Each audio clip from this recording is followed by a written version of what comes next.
Peace and blessings, ladies and gentlemen. Peace and blessings, ladies and gentlemen. This is Trailblazers Radio, and I am your host for tonight. My name is Frederick Beatty, and you guys could have been anywhere else, but you guys are right here rocking out with us, and we most definitely appreciate that.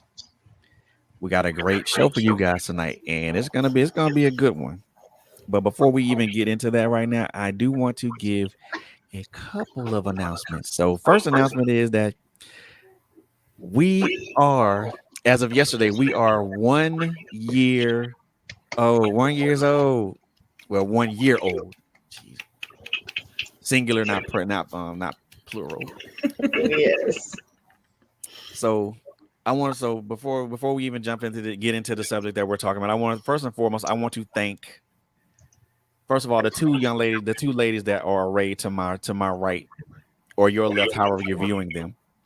Miss Quint Jones and Miss Coco Fenton for number one for hanging out, for sticking with me throughout this whole year and just being the cogs that keep the engine that keeps this locomotive running. I know I tell you guys this publicly, and I know you tell you guys this privately, but I will never ever not be appreciative of what you guys do behind the scenes and also what you guys do in front of the camera. So I appreciate you guys so much. I love you. I love you, sisters to life, man. And look, and I'm getting choked up just thinking about it. I was trying to think of the words to say to y'all, but I mean, I'm just gonna say it that way. I thank you guys for being the engine that keeps this locomotive running. You know what you guys do behind the scenes and what you guys do in front of the camera does not go unnoticed, not by me anyway. And I appreciate you guys so much. Hey, we appreciate you back, man. And secondly, I want to thank our listening and our viewing audience, because without you guys, we wouldn't be where we are right now. You guys have stuck with us from the very first show up to now, and I appreciate you guys for that. Thirdly, I want to thank all of our wonderful and powerful guests for being guests here on our platform. I want to thank you guys for sharing your stories, sharing your literary work, sharing your courage, sharing your determination, sharing your inspirations. More importantly, I want to thank you guys for sharing you. That doesn't go unnoticed by us here. It takes a great amount of courage for people to come up on a platform and say and speak their truths, or talk about a literary work, or even give an encouraging word to someone. And I appreciate you guys. I appreciate all of our guests for that. I am greatly appreciative of that. Last but most certainly not least, I actually want to just personally thank God for the divine connection. Um, the four people that you see on this screen are connected not by happenstance, but by divine connection. And we all share that divine connection together. And together we do what we push each other to be better people in all walks of life. So I really thank God for the divine connections and the pressing and the submerging. I appreciate it. I really do thank God for that. So without him, this platform doesn't exist. I don't exist. These three young ladies that are rated for before us don't exist. So I appreciate you guys. So I appreciate God for that. You know. So now that that's out the way, again, I'm having an emotional moment, so I apologize. Now that that's out the way, I want to get into the subject of tonight. And I'm going to say this and be extremely blunt. Well, before I say anything, how rude of me. I forgot to introduce our special guest tonight. So this young lady really doesn't need an introduction, but I'm going to give her the best introduction that I know how to give her. I met her in Florida in a book event at the Hillsborough County Library. We had a very, very good, very enlightening conversation. That conversation led to an invitation to a conference, which I participated in, and I was very, very enlightened and very encouraged by that. Not only by the meeting, but also not only by meeting her, but also by seeing what she does in her community. This lady does a great work in our community, in her community, and I am so glad to be aligned with her and have this divine connection with her. She is the author of the book Free, and she is also the president and CEO of Victory Over Violence of Florida. I want to introduce to all my good friend Miss Lorrie. Pronounce your last name, Miss Lorrie, again, because Arevalo. Arevalo. Sorry about that. My apologies. That's And okay. and then It's also okay. these two young ladies here don't need an introduction, but I'm going to give them the best introduction that I can give them as well. The lady that's to the top right of the screen needs no introduction. This lady is a powerful woman. She is oof. She is one half of the My Life Has Destiny podcast team. She's a powerful woman of God, and anytime she speaks, it's God speaking, and you better listen. My sister, love this girl, love both of them in life. My sister, Miss Coco Fenton, and then the young lady to my bottom right. She don't need an introduction either, but I'm gonna give her one anyway. This is the other half of the dynamic duo of My Life Has Destiny podcast. She is an author. She is a powerhouse as well. And when she talks, it's God speaking, and you gotta listen. My sister, I love her to life as well. Miss, I ain't calling you by your full name. I'm gonna call you by the name that I know you by, Miss Quint Jones. Hey, look. so so now that all the introductions are out of the way, I'm gonna be as blunt as I possibly can here. And then I'm also gonna allow our special guest and then the other two ladies to interject on what I'm about to say.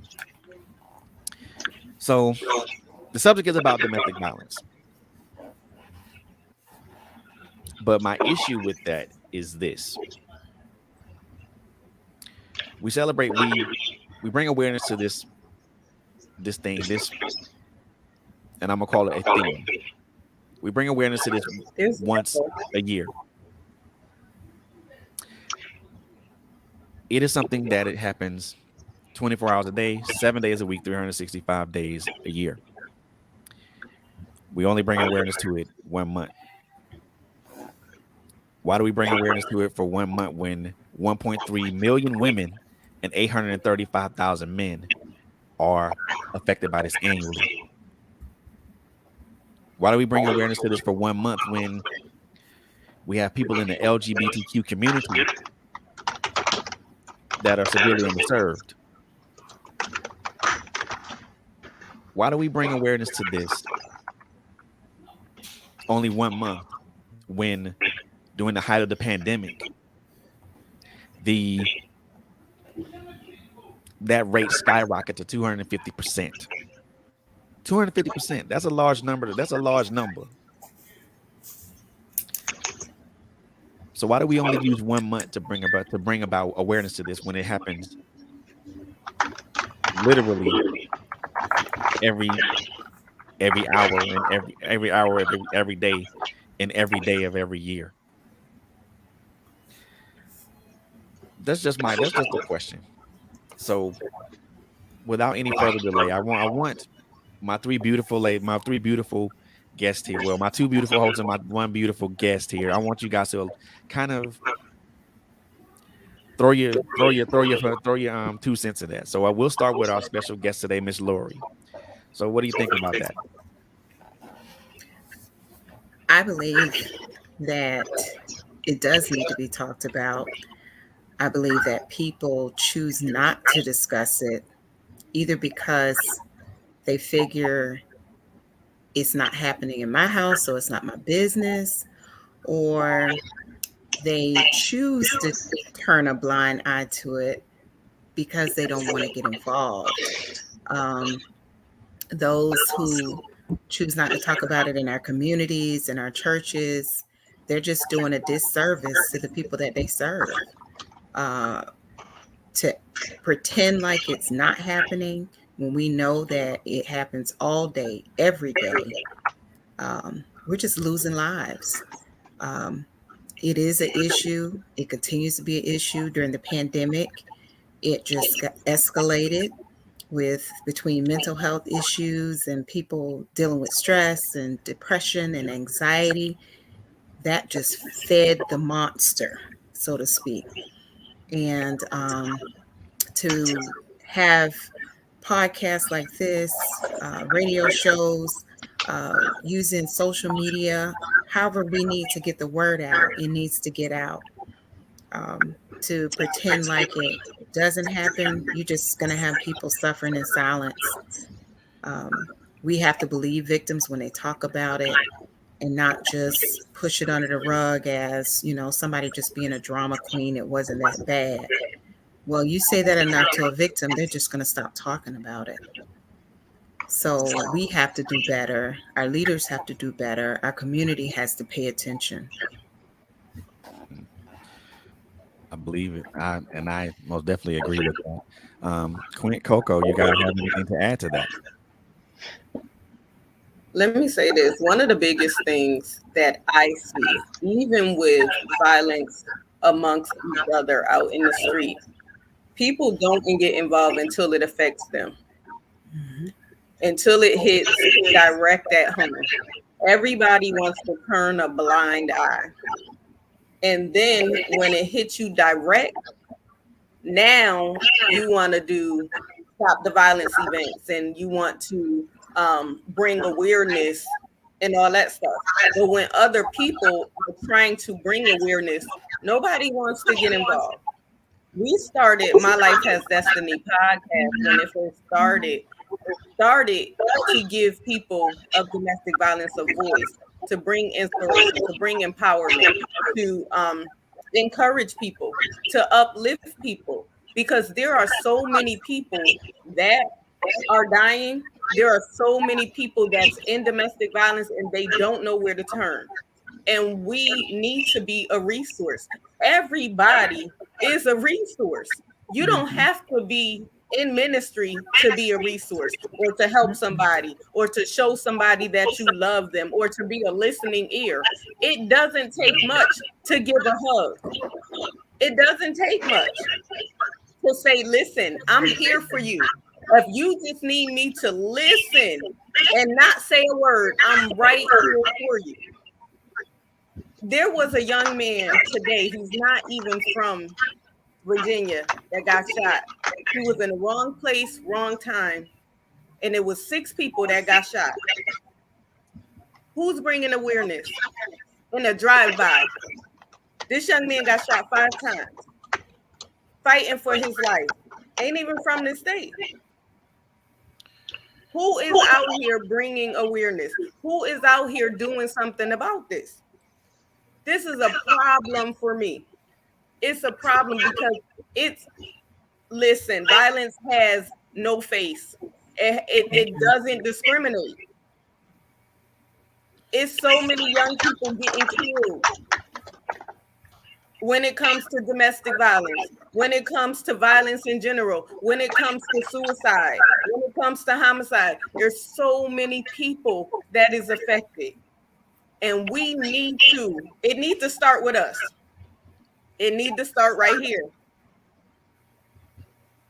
When I say I'm wounded right now, I am hurting for this family, these families. I'm hurting. When I said I need to get my mind right, it's a hard place to be right now. It's a hard place to be, but I trust God because I know God to be a healer. I know that God can pull him through. He got a family. He got children. He has a wife. I don't know about the other ones, but I know this one does. So I'm trusting God, and I'm praying that those that are in domestic violence will find strength to reach out. Men, listen, there are so many people that have a code that they're not supposed to get involved, because if they get involved, then they know the people are going to go back. Listen, you still need to get involved. You need to get involved so you can't do no more. Even if you're just calling the cops and say, hey, they at it again. You don't have to physically go out there and put yourself at risk, but you could dial 911. They fighting.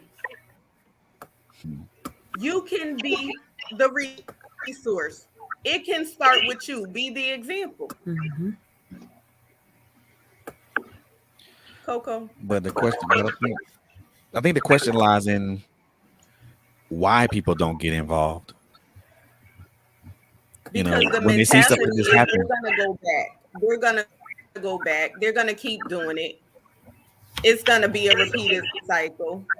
So why am I gonna get involved when she's gonna go right back to him? You see it every day. When I was when I was working in the club, it was a man that came in the club about to beat his wife, and I'm the bartender, and I was like, "Hold up, this can't happen."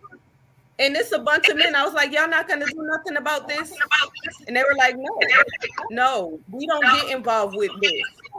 What you mean? So I stepped in front of him. Now you don't got no choice but to get involved. Because if something happens to me, all of y'all gonna get it. So now they step up to help this woman out, and they put him out the club. But that's the code. That's the mentality. Because I get you putting yourself at risk, but at the same time, you don't stand there and just let somebody beat somebody or kill somebody. No. We need to show love. that's how I go. Yeah. We need to show love on a daily basis. We need to have compassion. Mm-hmm. Unfortunately, that's how society is. That's how probably how it's been for a while. For a while now, nobody wants to jump in, intervene in something because they don't want to quote unquote not get involved, or they don't want to catch any backlash for not jumping into something to intervene in something to save somebody's life or just stop something bad from happening. I mean, I'll tell y'all this true story. Good friend of this happened in California a long time ago. Good friend of mine, female friend, known her forever.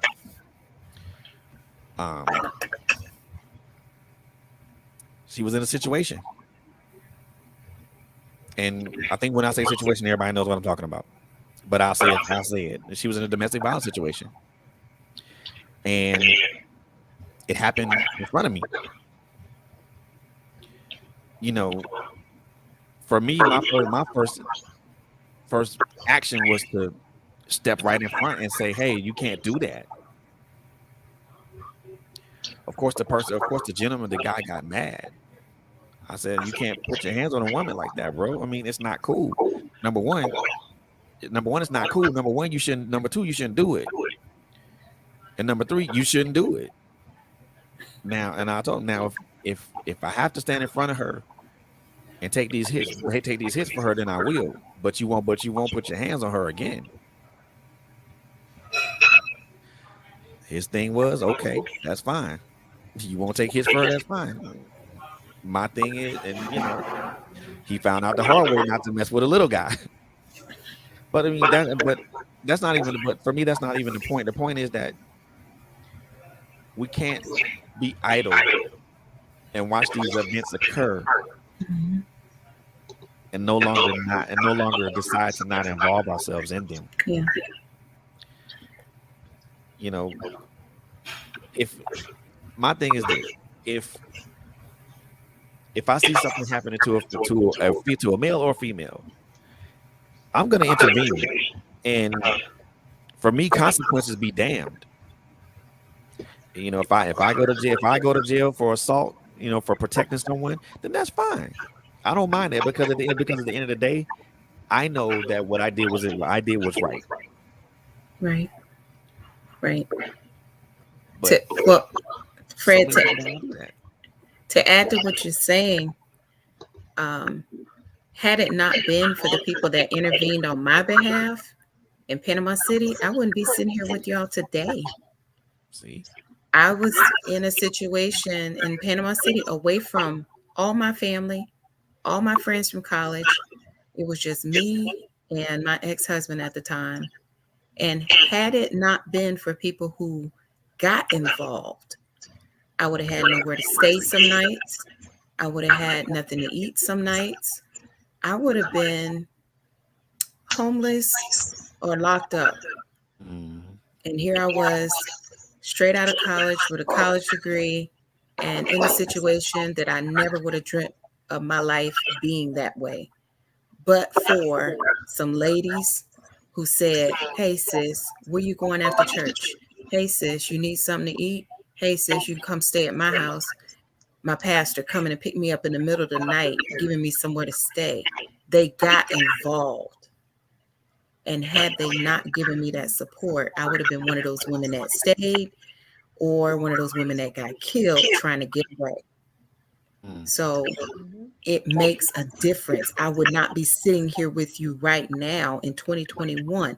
Those events happened to me in 1997 and 1998. I would not have had the courage to leave or the courage to say, you know what? I don't have to do this. I got people that love me. I'm out. And if you don't have that support, you may stay, ended up losing your life, losing your children. But you have to know that people need to know that you believe them and that you will help them.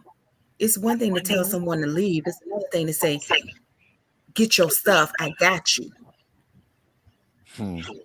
How many gonna say that? That's what those ladies did for me. Get your stuff. Matter of fact, just leave it. Come on, let's go. You don't have to stay here tonight. You can stay here all weekend. You go home when you're ready to go home. That's right. That's the type of support, and that's what survivors need to hear, that I got you. They do. That's right. Got anything And to add, it's Coach? true. It's so true. And I can elaborate on that because, listen, when I was in that 11-year marriage, and he was emotionally, mentally, verbally abusing me, and the stress that almost killed me. And I told y'all this story before. My uterus literally collapsed. I was on my deathbed, and it was like surgery or die. And it was people that God sent to me, divine connections that said, listen, baby, if you don't get out, you're going to die in this. You have to get out. You have to walk by faith. Your life depends on it. They was my strength at that time. I was thinking about my children. I was thinking about, okay, how am I going to survive? I'm not making enough to do this on my own. But then people open up their doors for me. Them people paid for hotel rooms for me. Yep. They made sure I had what I needed when I finally made the decision to get out. When I couldn't put food on my table, God was sending people to buy groceries. Yep. Come get my kids because I was prideful and wouldn't ask for help, and come back with bags and bags of groceries. Leave money on my table. I didn't have to ask. God gave me what I needed when I needed it. Man. That's how we need to get involved with the people. Yes. Yes. Indeed. Got something to add, Miss Coco? I know you do. Okay, so I'll put it this way. I had a friend when we were coming out of college, in a relationship, with her quote unquote boyfriend. They had one child together, and she did not want to tell anybody that he was beating on her. She tried to hide it well. You know how people do. They put makeup on the scars and think that you don't know. But when you start acting different, especially to somebody that you're close to, you know that something is wrong, something is off. So one day she needed to go to work. He had to work, and they had nobody that could watch their son. So they asked me to watch him, where the son told me what was going on, because neither one of them was aware that he knew or that he saw it happen this particular night. So when she came to pick him up, I questioned her about it, and I said, "Why didn't you say anything?" And she was like, "Why? It's not gonna make a difference." And I was like, "What you mean it's not gonna make a difference?" She was like, "I don't have nobody here. You the only person I got here. All my family is back at home, so I don't have nobody here. If I say something to you, what do you feel like you could do? What do you feel like you could do about it?"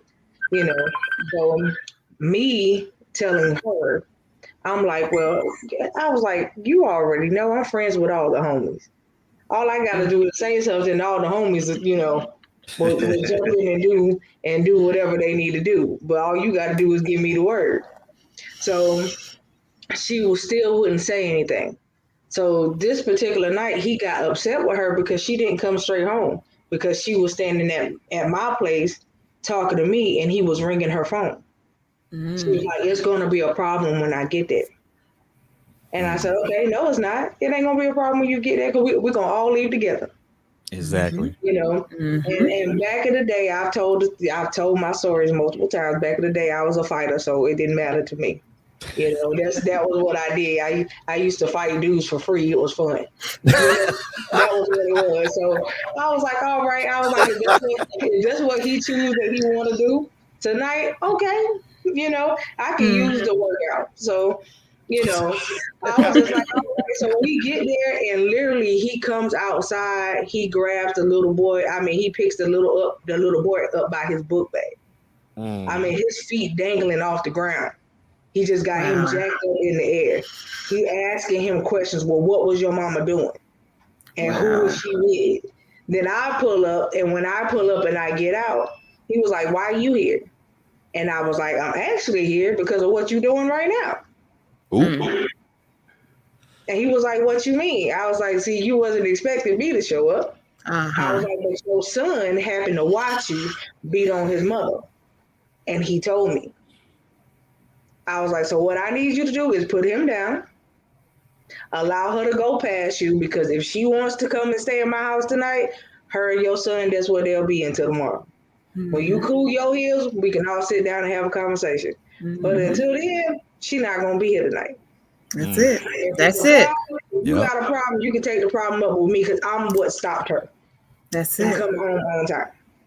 Man. He wouldn't say anything to me, but he wanted to attack her. I was like, "Look, you already know we ain't gonna do this, right? We not gonna do this tonight. Not tonight." Of course. So that night he didn't. She went in, she grabbed a bag. Her son already had extra clothes in his bag. And I put them in my car. I left her car there, and I took her back to my house. But that next morning, he was banging on my door. Wow.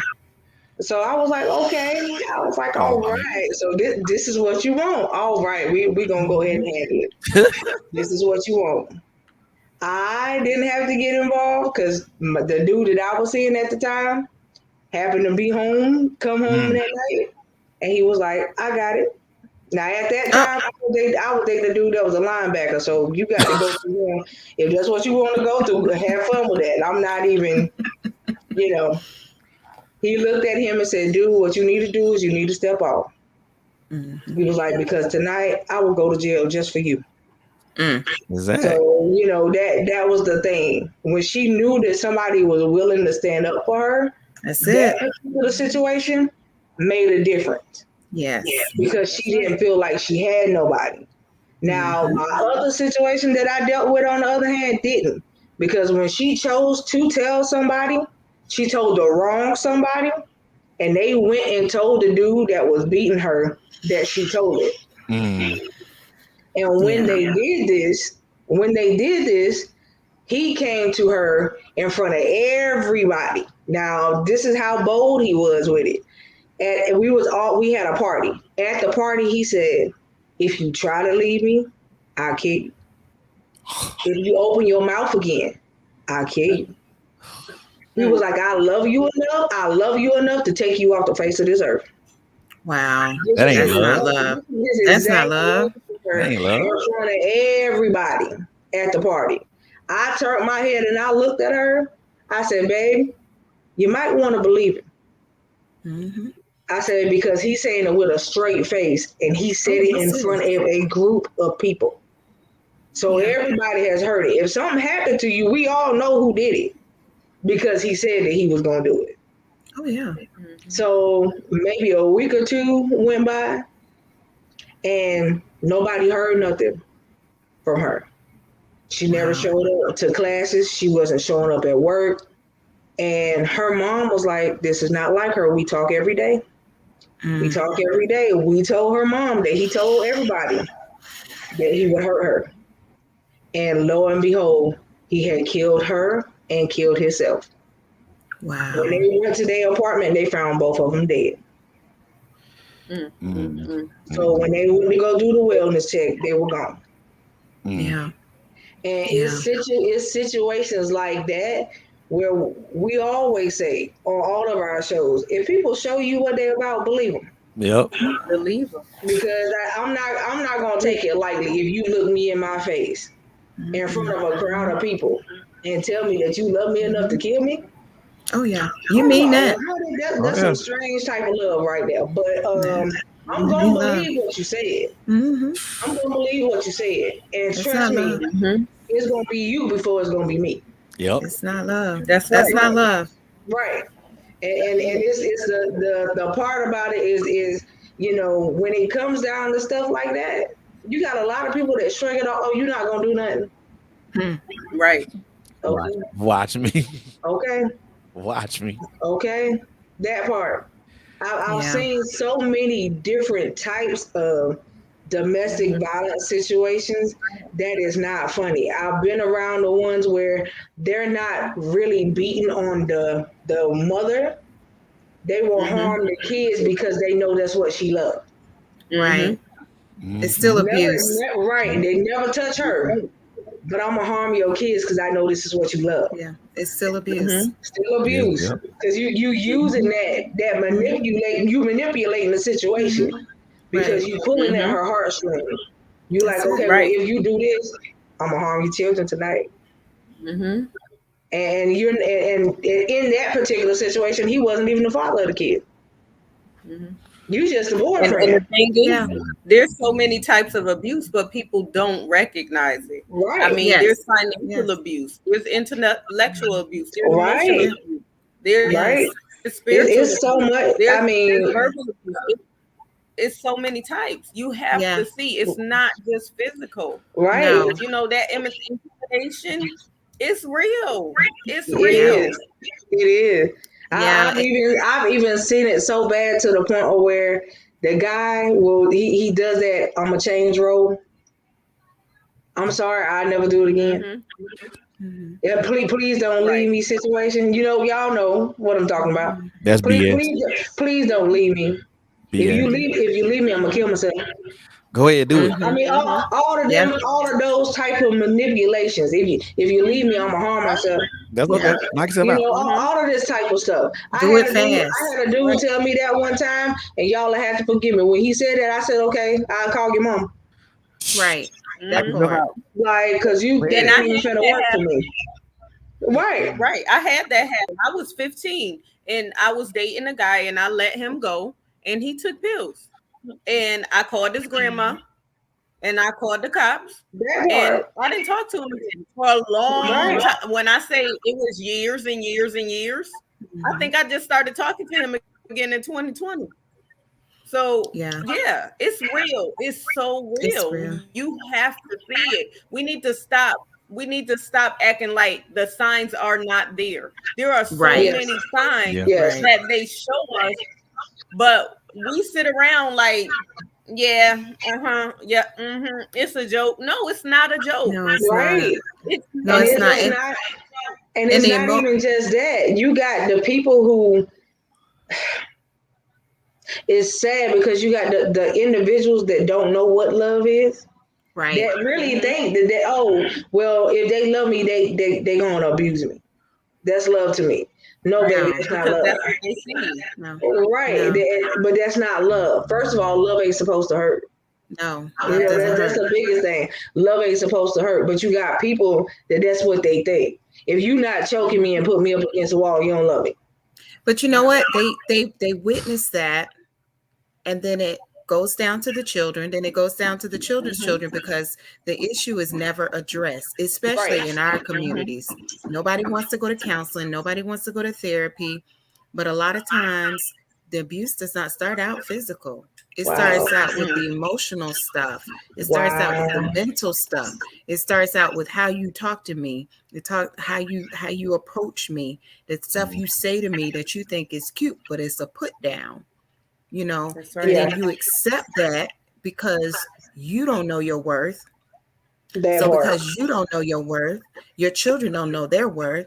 So they hear some man talking to you some kind of way, or vice versa, a female talking to a man down. Right. You know, and so they figure that's the way you communicate in a relationship. And so they take those same behaviors and they replicate them. And so it goes generation to generation to generation of dysfunction. And what started out as just you coming at me the wrong way, now you want to put your hands on me. So it escalates, and it can escalate quick. Right. You know, but if we have children that don't recognize the signs, how do we expect adults who've grown up in it to know better? That part. It's like go ahead, Fred. That part. Yeah. And it's like the situation is, and it to me it boils down. Go ahead. There's a lag somewhere. Go ahead, Coco. I'm sorry. Oh no, you're fine. It's a lag, so you're coming in, but it's like slowing your speech down when you talk. So go ahead.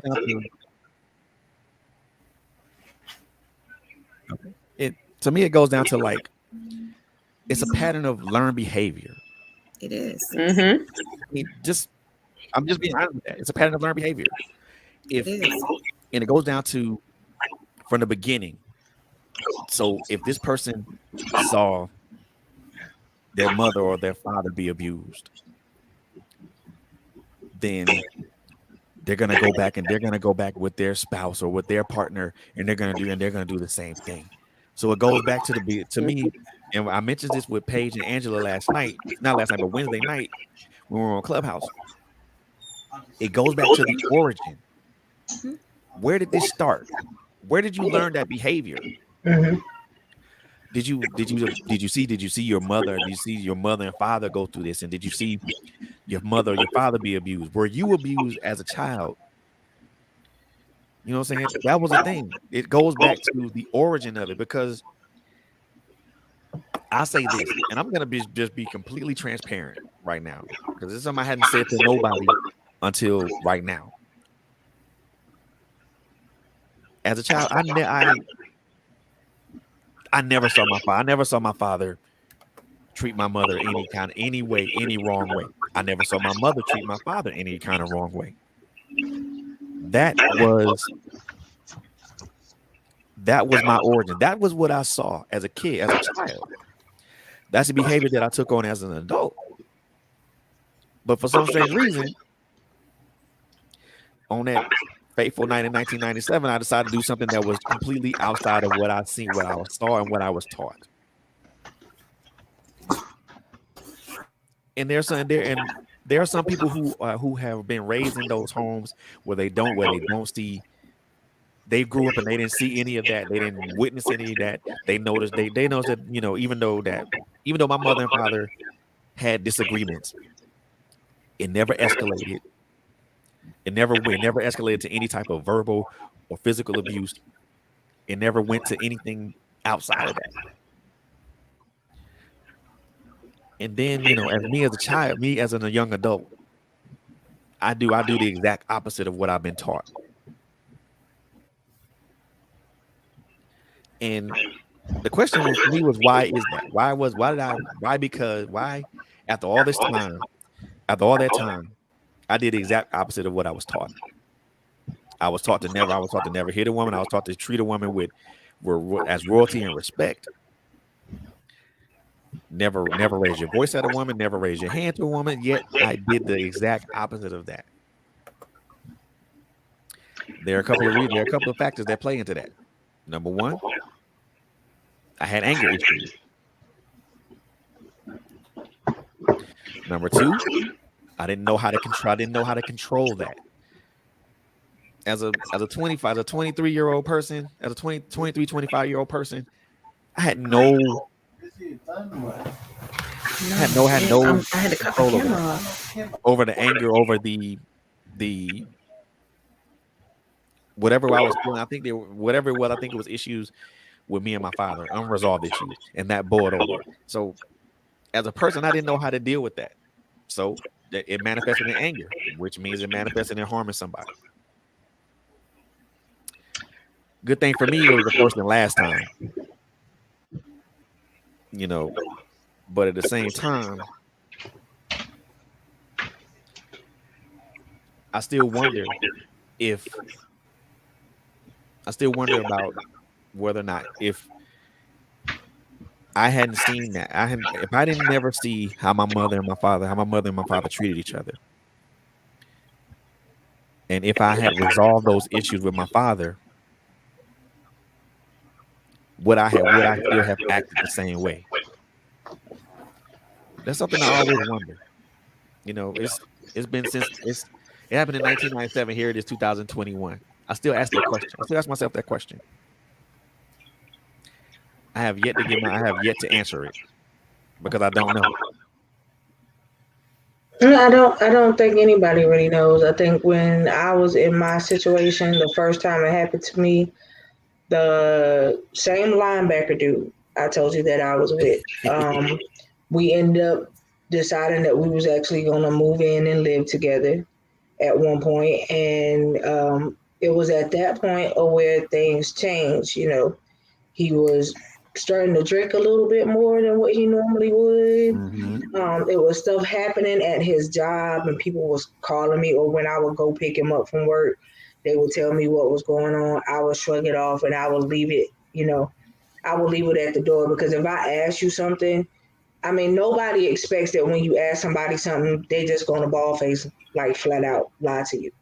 You expect that if you think you already know that the person knows, they wouldn't ask you if they didn't have an inkling that you was, doing something or something hadn't been said.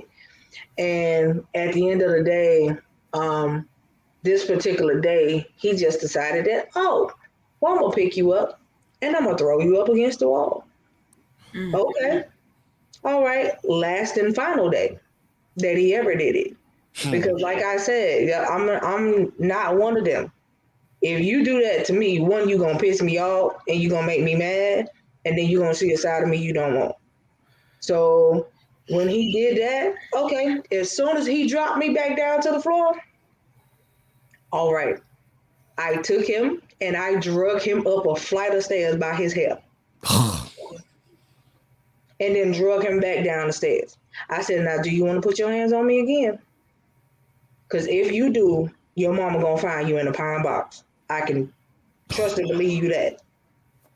His father tells me when I call to say, do not be mad at my son. He's doing to you what I did to his mother. That's not a good excuse for me. That's not a good excuse for me. So what I then told his dad, you need to come get him before I kill him. Okay? So that's what you did to her. You're not going to do it. He's not going to do that to me. You can come and pick him and all his stuff up.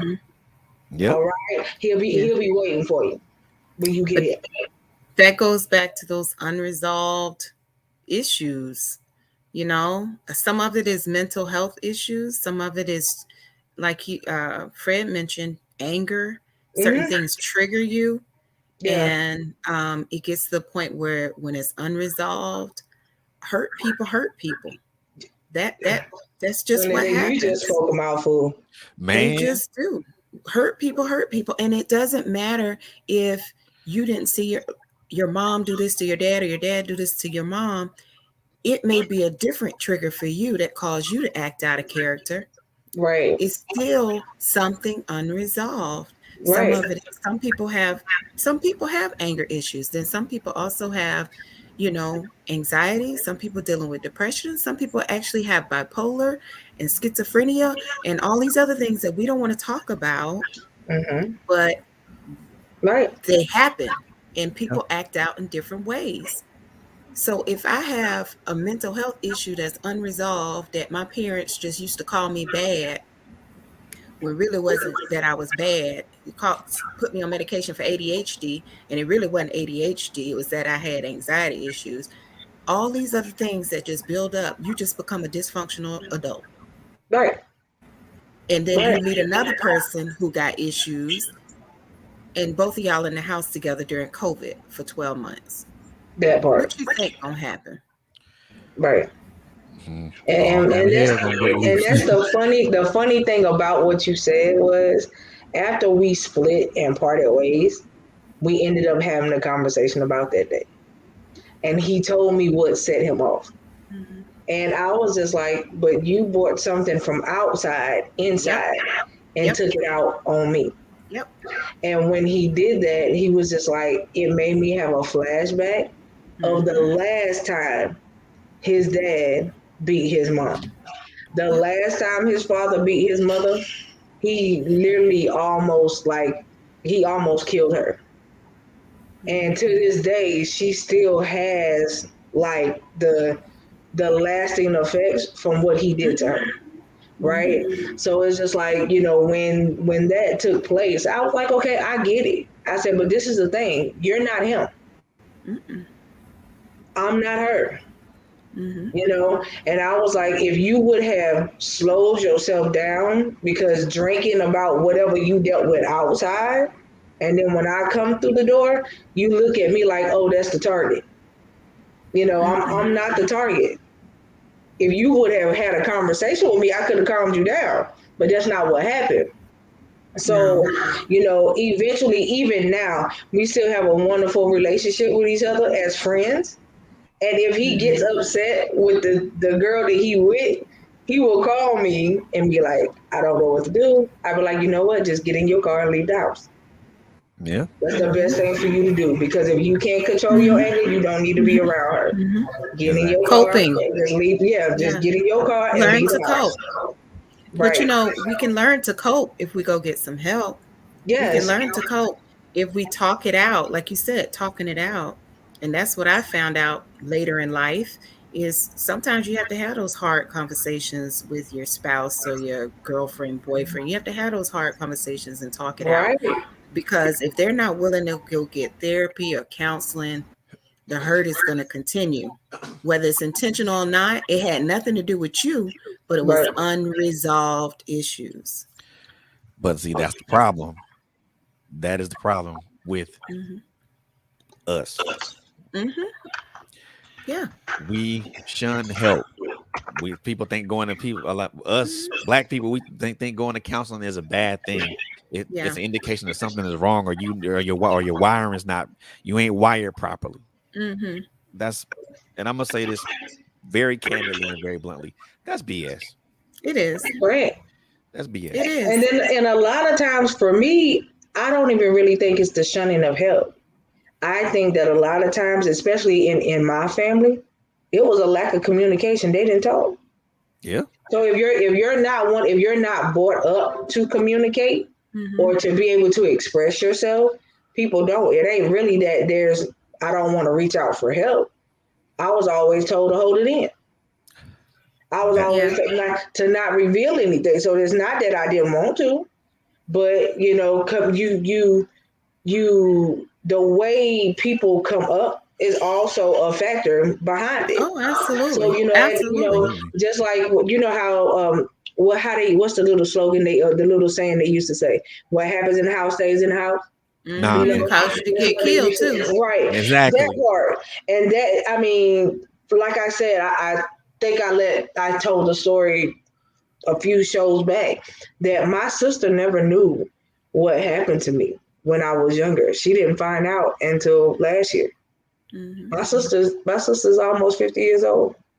She never knew what took place. She never knew why I was taken out of the house. The reason she thought was not the reason it was. So when we finally had a sit down conversation about it, it made a world of difference in our relationship, because it changed the dynamics of some things, because stuff got cleared up. Well, like you said, how you're brought up makes a difference. I mean, Yeah. I was brought up in the church. We church 3 or 4 days a week. Right. And, you know, you prayed about everything, you fasted about everything, you know, you take everything to God in prayer, you have faith that the person will change. You know, yeah, that's great and everything, but some of these people need a therapist. Yes. Exactly. And Yes. you can pray for them, but you need to pray for them. And when you get done, you get them a number to a therapist. That Period. work. Exactly. That work. So, you know, I love Jesus as my therapist. I wouldn't be where I am today. That Exactly. work. Me, You know? me too. I tell people that it's okay not to be okay. It is. First It and really foremost, is. it's really okay not to be okay because I don't know nobody that can just hold it together all the time All the time. and No. not have a moment where you Right. need to Right. release or Right. vent to somebody. That Right. I don't know nobody that can do that. No. But, No. I mean, even Jesus vented. There you Exactly. go. I mean, you know what I mean? So I Jesus mean, wept. right? Jesus He wept. wept, and not only that, he got mad and turned over some tables.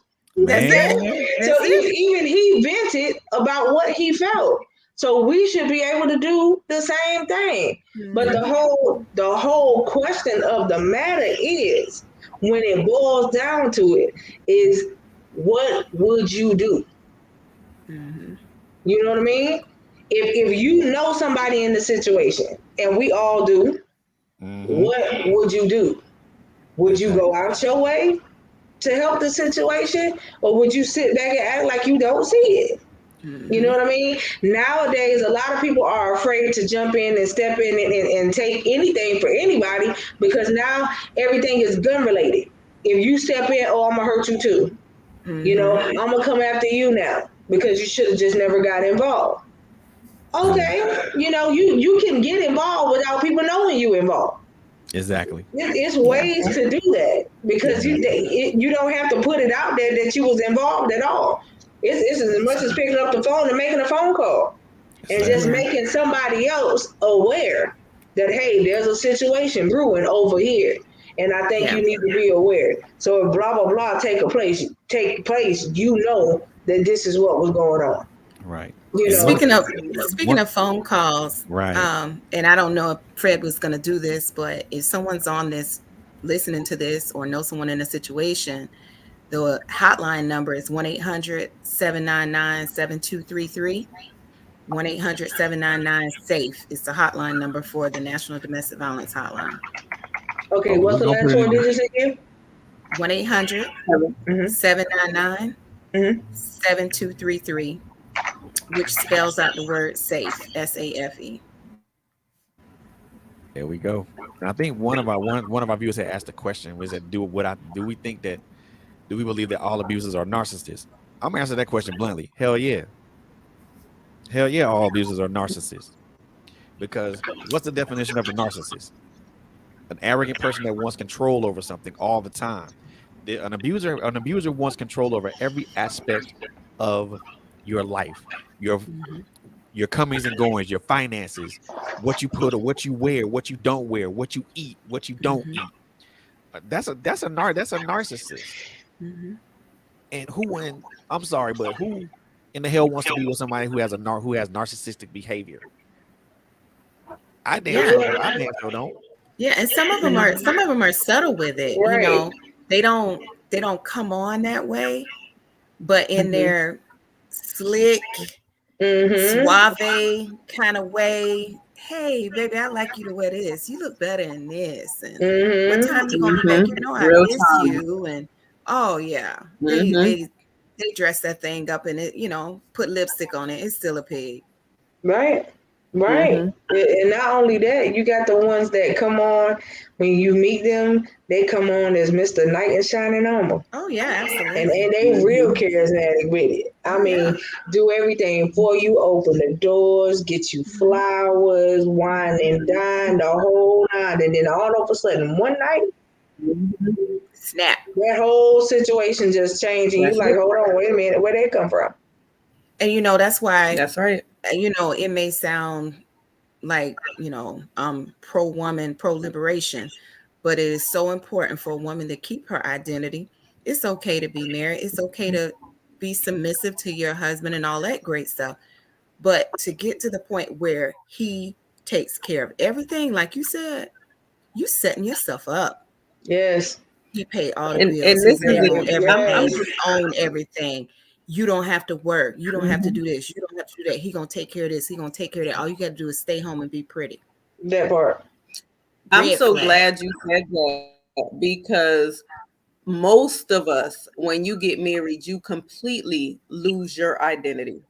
And like I said, in my 11-year marriage, when I got out of that, I had to reintroduce myself. People didn't even know my name, because it was always, are you such and such's wife? Or are you such and such's mom? They had no clue of my name. I had such low self-esteem. I had no clue of who I was. So with me having to learn who I am and get to know me for me, and realize, okay, I'm not that person. And I had to tell people, listen, my last name is not this, is this. My first name is this. Don't call me by that. This is who I am. I got ministry inside me. I am a person. I am an individual. Like, I completely lost myself. And he wasn't paying all the bills. Okay, we were doing that together. I had control over some stuff too. But in the long run, it was, I'm taking care of everything else and forgetting about me. And that's how it was for those 11 years. So it's so important for you to keep your identity when you get involved with somebody. And y'all say y'all won, you still are an individual. You still have a name. Yes. Still love yourself. Still know know your what worth. you like. Know your worth. Know your worth. But this is the thing. This is the thing, and I'm sure that there are some people that will ask, well, what does a person who don't know their worth do? At the end of the day, there gotta be some moment where the light bulb comes on and you have an epiphany, and that epiphany says, you can't stay in this. Yeah. There gotta be a time where you get fed up and enough is enough. Yeah. But the question is, will you wait too late for that enough is enough? Because I have seen it happen that way, where the person waited too late and they no longer around. You know, they go and tell somebody, and the very next day they dead. And you finally decided to open your mouth, and now you're not here no more. Yeah. You know, and then like we was talking about, not last night, but the night before, on our show that we had Wednesday night, you had a young lady who told somebody, told the cops. They knew. Yes. They'd been to the house multiple times. They knew. This dude waited till this woman came home, came from around her house, stabbed her 28 times in front of her daughter, and then went after the daughter because of the fact that he was so obsessed with her.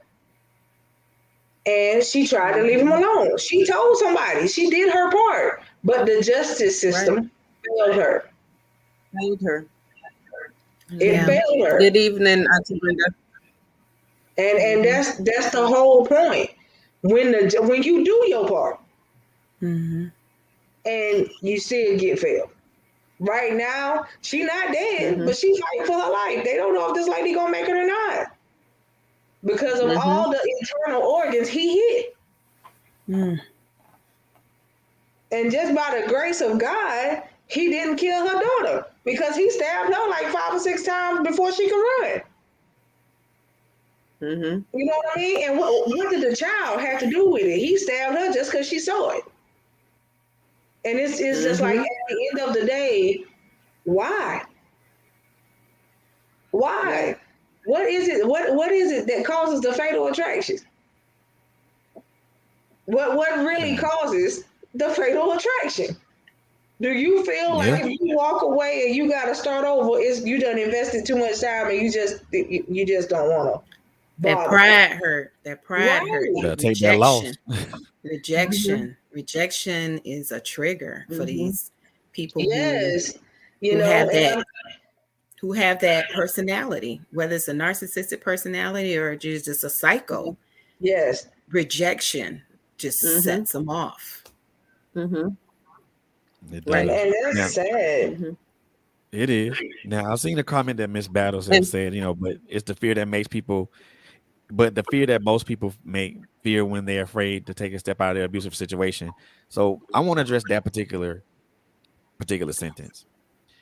Yes, there is fear.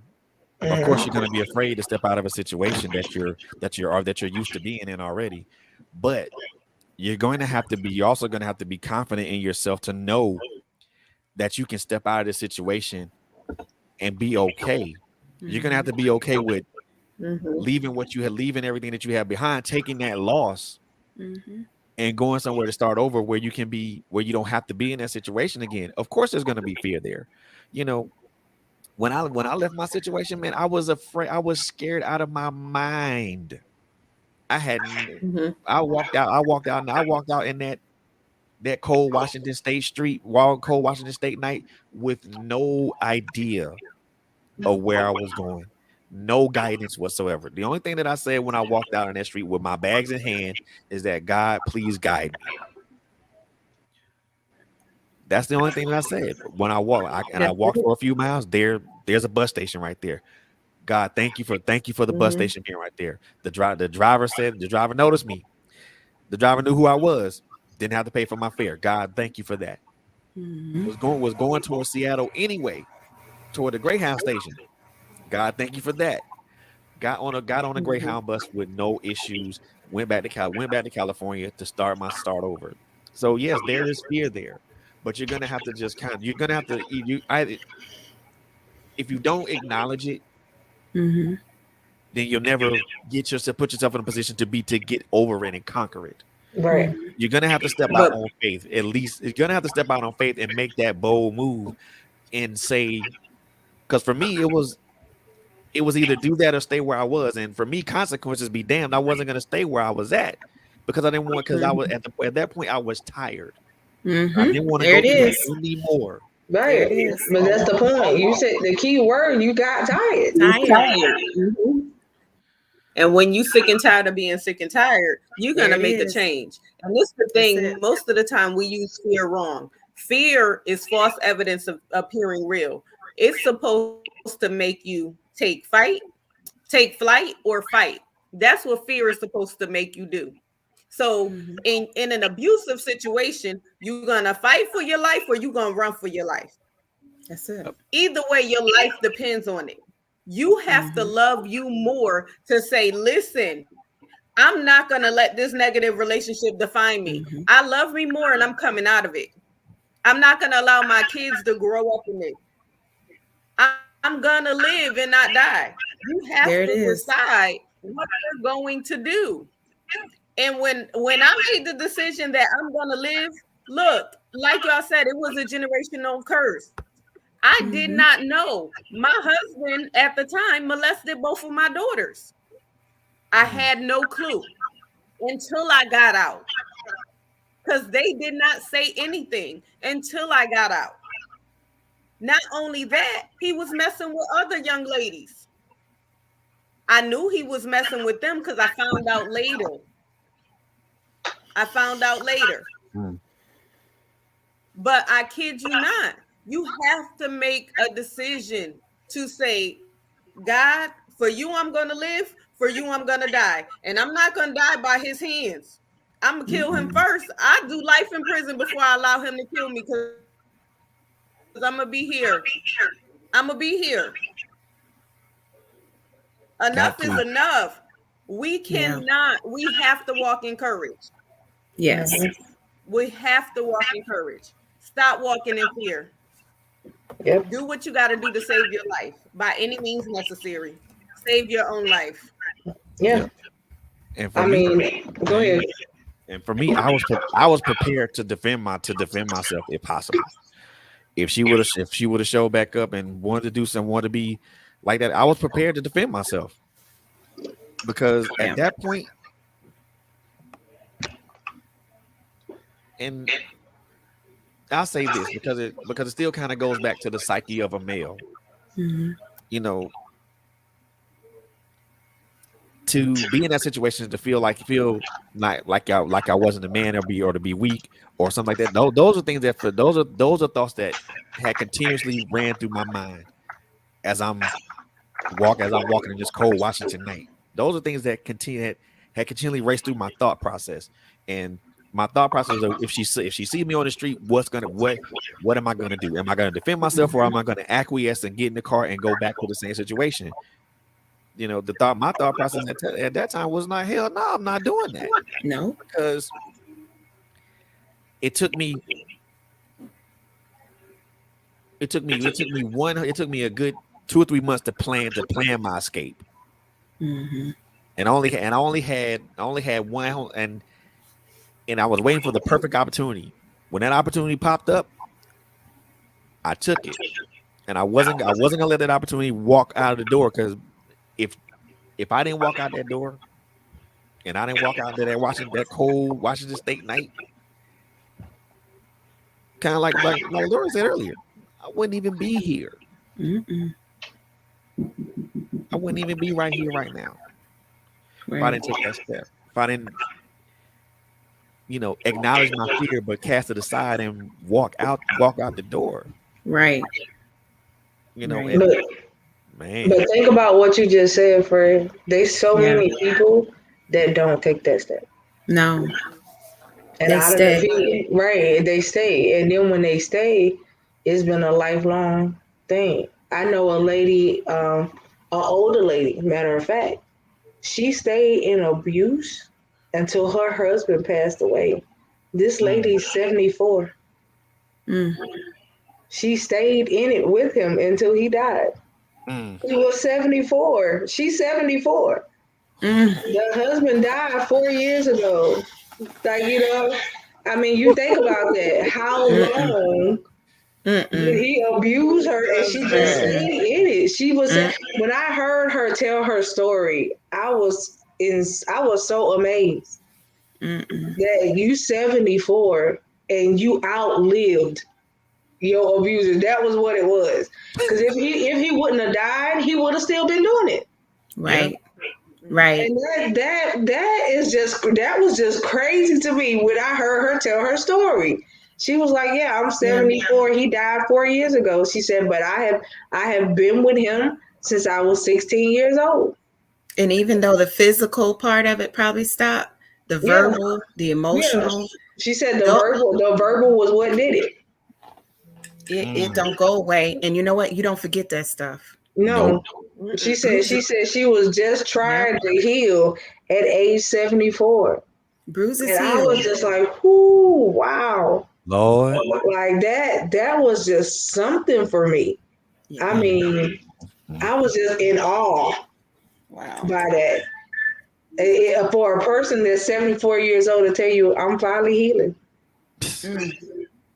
I mean, what was supposed to be the takeaway? How you supposed to respond to besides wow? Because that's all I can really say. My mouth just dropped open, and I was like, "Wow."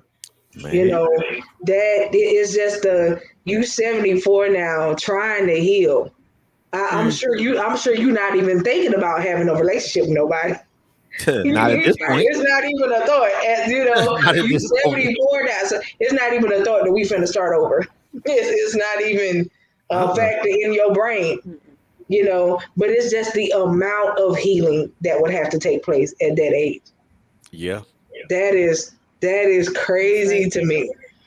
But I mean, everybody deals with this particular topic differently. And I mean, for her to say that she just stuck around and she outlived him, I just didn't know what to say. Just to make, he said, yes. She said I get it. She said he cussed me out, called me this, and put me down every day. And she just outlived it. Dang. It's something to think about. 74 though, golly. Yeah, 74. I'm not built like that. when we were all on that particular panel that night, and she said how old she was, I was thrown back. I was like, wow. And her way of healing was she started writing poetry books after he died. So she's written like 3 or 4 poetry books since he passed away. And that's how she has been healing. It comes out in what she writes. Yeah, I believe that. Yeah. And I was just like, wow. I mean, now me, can I say I would have done it? No. But hats off to I'm not built like that. me. Either. I'm not built like that. Me My abuser either. came at me one time, and his mother happened to be upstairs, and she said, "Y'all not gonna fight?" And I said, "I'm not gonna fight him. I'm gonna take this lamp and I'm gonna kill him. I'm gonna bust him in his head." Right, as he cried. I said, "You're not gonna have to ask any questions." And he came at me like he was gonna tackle me, and she knew I was about to grab the lamp, and she grabbed him, spent him around, and she walked around with 2 months because she sprained her wrist. He couldn't get to me. I said, "I'm gonna go because I'm gonna kill your son. You ain't gonna have to wonder how he died. I'm gonna kill him. You gonna see it." But before we continue, I know Miss Lorrie said that she gotta go. Miss Lorrie, before you go, can you tell the people how to get in touch with you concerning what you do? Okay, yeah. So I'm in Florida, and Victory Over Violence of Florida. We have a website, www.victoryoverviolencefl.com. We are on Facebook, Instagram. You can find us at Victory Over Violence of Florida on Facebook and Instagram, Twitter. You can email me at info@victoryoverviolencefl.com. You can also visit my author page, which is Lorrie A, Lorrie, capital A, and find out other events that I have going on this month. I'm very, very, very busy this month. Have another event tomorrow. I have an event next Tuesday, and got invited to a movie screening of a domestic violence movie, So I Stayed. So if you want to check that out, that is happening on October 26th, and I'll be on the panel for that movie screening, So I Stayed. The movie is very interesting because it follows up with kind of what we're talking about women that got locked up for defending themselves. So that's just another opportunity that God opened those doors for me. These divine connections. I'm so happy to meet you, Coco and Quint and Fred. We got work still we got to do. So I expect to see you in Florida next year for our next summit. Yeah. Well, hey, please let us know when the summit is so we can share it. Yeah. You guys would enjoy it. So, well, y'all can come down to Florida. You come to Florida. Yeah, please let us know when it is, and we'll if it's not when we don't have anything going on. Yeah, we'll definitely be there. Right. Yeah, we'll be celebrating 5 years, so we're gonna do it big. Congratulations. Congratulations. Thank you. You're welcome, Ms. Lorrie. Thank you for coming on and being with us tonight. We appreciate you. Yes, and thank you guys for the great conversation. I'll be sharing this conversation on all my sites, and we'll keep this conversation going. Yes, ma'am. Hey, bring the awareness. That's what it's about. Well, y'all have a good night. You do the same. Thank you. You too. But yeah, you guys, Miss Page, she was damaged, but like I said, she chose to pick up a pen and pad and start writing. So that was her way of healing, or a way of starting to heal, because she has not fully healed yet. But it was awesome to hear her story about how, like I said, how she just outlived it. If he was still alive, he would probably still be doing it. Exactly. Yeah. But because he's gone, that was her way of she's like, okay, I don't have to deal with it anymore. You're gone. Exactly. Go ahead. I was gonna say a lot of people stay as long as they do because Most of the time they're in the church. Mm-hmm. They're dealing with pastors, and the pastors are saying, just pray. Just Yeah. pray. Just Man, pray. And that's not what God is saying. Yeah. nope. He For ain't saying her, allow somebody to knock you upside your head or be talked to any kind of way. That ain't what God says. So please, if you're in it and that's the counsel that you're getting, get out yeah, and step away from the counselor that's counseling you, please, yeah, because it's on counsel. yeah. Man, yeah. And Hey, in her case, it wasn't, to stick around. Back in the day, they was raised up on you don't get divorced. yeah. Mm-hmm. So she was just like, I can't divorce him. And that was what it was, and that's why she stayed so long. Mhm. So And so one of our guests, one of our people that's watching this, Miss Paige Parkinson, I had a chance to talk to her on Clubhouse, and she has an interesting story. Um, if I hope she doesn't mind me, saying this a little bit, but just to kind of give a little context to who she is. Um, did you guys ever hear about the Valentine's Day killer? is it the one that's based off the movie? No. Okay, so no. So this young lady, Miss Paige Parkinson, was accused of killing her then fiance because it was because quote unquote she didn't receive a mediocre Valentine's Day gift. She was incarcerated for a few years, but was set free. Yeah, the Mother's Day killer. Sorry about that. Mother's Day killer. Sorry about that. So she was incarcerated for a few years, and I think she went on trial for I think the last time they set her free because they found out there was a history of abuse there. So a lot of the conversation that we've been talking about also that's relatable. You know, to be honest, I mean, and just kind of just to throw this in the bucket. How many women or men are in those situations, and the only recourse that they have to escape that situation is to commit murder on the individual that's hurting them. How many men and women are even resort to that? A lot of them.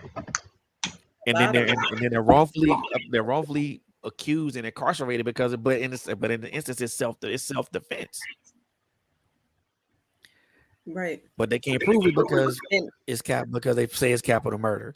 I would say that Paige's story is probably one of probably a whole bunch of them, a whole lot of them, because those stories, just as well as any other stories that are not told or not talked about, in especially not in the circles that we encompass. You know, how many men and women are in that situation? How many men and women have actually done that? The only way that they could escape was to commit murder or to grievously harm their abuser to escape. As funny as it sounds, as I won't even say funny, as tragic as it sounds, it's true. It's true. It's very it true, is. and it's very tragic to hear stories like that. I mean, exactly. And she said it took her But 10 whole years to talk about it. and this is the thing, and I can identify with that because I wouldn't open my mouth about what happened to me until the Lord told me that it was okay. So it took from 2009 to 2013 for me to open my mouth and talk about it. So a lot of times you have to move when in God's timing. But this is the thing: by any means necessary, a lot of time the justice system does fail you, and you trying to get help and they won't help you. They're saying leave this paper trail. Listen, I don't have time to leave a paper trail because he's not waiting on papers. I have to save my Mm-hmm. life. Is that You can't tell me to leave a paper trail when he's stalking me.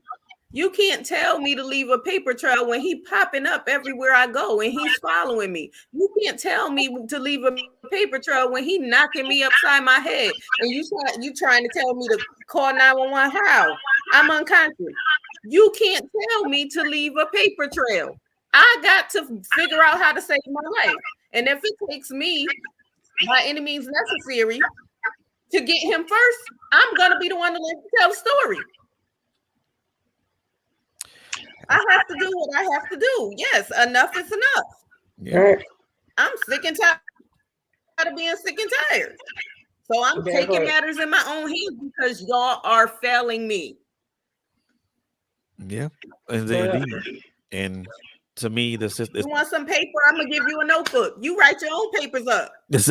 Exactly. And I say it's tragic because the system fails these people daily. It fails those victims of domestic violence, whether it's male, female, LGBTQ, it fails them daily because they say leave a paper trail. Okay, I'm gonna leave this paper trail, but I'm still getting the hell beat out of me. I'm gonna leave this paper trail, but I'm getting knocked unconscious every other night. I'm gonna leave this paper trail, but I got this person talking down on me like I'm a dog every single night. I'm gonna leave this paper trail, but this person is controlling every aspect of my entire being. So you want me to leave a paper trail? Some people, and some people, when they get out, that's kind of the worst thing they do because they got out, but they wasn't protected after leaving the paper trail, and they end up getting killed because that man, you didn't lock him up. And guess what? He's still coming after me. Yep. So now, if I moved on with my life, matter of fact, I read a story about a girl, she moved on with her life, had her new boyfriend. The cops didn't do nothing about the old boyfriend, and the old boyfriend came and killed her and the new boyfriend. Yeah. And that was just a couple of years ago. Yeah. Man. But it happens every day. Yeah, the laws are just way too lax. Because they don't want to see anybody else. Yeah, and the laws are way too lax. Way too lax. All of them are. Exactly. They don't do enough to protect, these victims. They don't put these perpetrators where they belong. A lot of these dudes belong where, hell, I'm gonna just be honest. A lot of these dudes belong up under the jail. Because some of the stuff that these people do is, I won't even say egregious. I'm gonna say beyond reprehensible. Beyond forgivable for me at that point. Because I'm gonna be honest with you guys. When I had my situation and I did what I did and I acted out of anger and I got arrested and put in the back of a squad car, I was exactly where I belonged. Because these restraining orders should not expire. Because they expire after a year, and now you have to go back and forth to court. Why? Why? Yep. And it begs the question that I want to put in front of you and Coco, but also to our viewing audience. And I asked this question earlier. We celebrate this for a whole month, but why are we not? I won't even say celebrate. We bring awareness to this for a whole month, but why not every day of the week? Why not every day of the year? Why not every hour of the day? When it happens every hour of the day, every day of the week, every day of the year, why do we just put it on a month? Well, one of the reasons being is because they downplay it. A lot of the people that are in the judicial system, the reason why they downplay it is because they too are abusers. And to believe it more than not, you have a lot of the cops that come out to your house to respond to domestic violence situations. They beating their wives at home. Exactly. So this is the reason why nothing's happening to you, because they feel like it's okay because they do it. You got a lot of judges that don't put the molesters and those types of abusers away because the judges, they molesters too. That's right. There's one state that I know of right here within the last few years or so, that this one particular judge, if you come in his courtroom and they say that you came in due to any type of sexual related assault, he lets all the people off. What? They do not pull any time for them sexually assaulting you. You come up in there, you go to whole trials and everything. You have to relive all the mess that was done to you, and at the end, he lets them off. Get out of here, for real? Yeah, I watched it. I watched like 3 trials back to back, and he let every last one of them off. It's crazy, man. And it's just like when you're dealing with that type of thing, it's just like even with the, not to veer left for a second, but even when you're dealing with human trafficking, the reason why that isn't happening the way it should is because you have FBI that's involved in it. That's right. You got FBI agents that know what's going on, and they are a part of it. I said it, I think when we first started, like when we first started doing lives, and I actually posted it on my Facebook page that they caught 137 former law enforcement people that were behind human trafficking in the state of Florida. And that's the biggest state. 137 of them.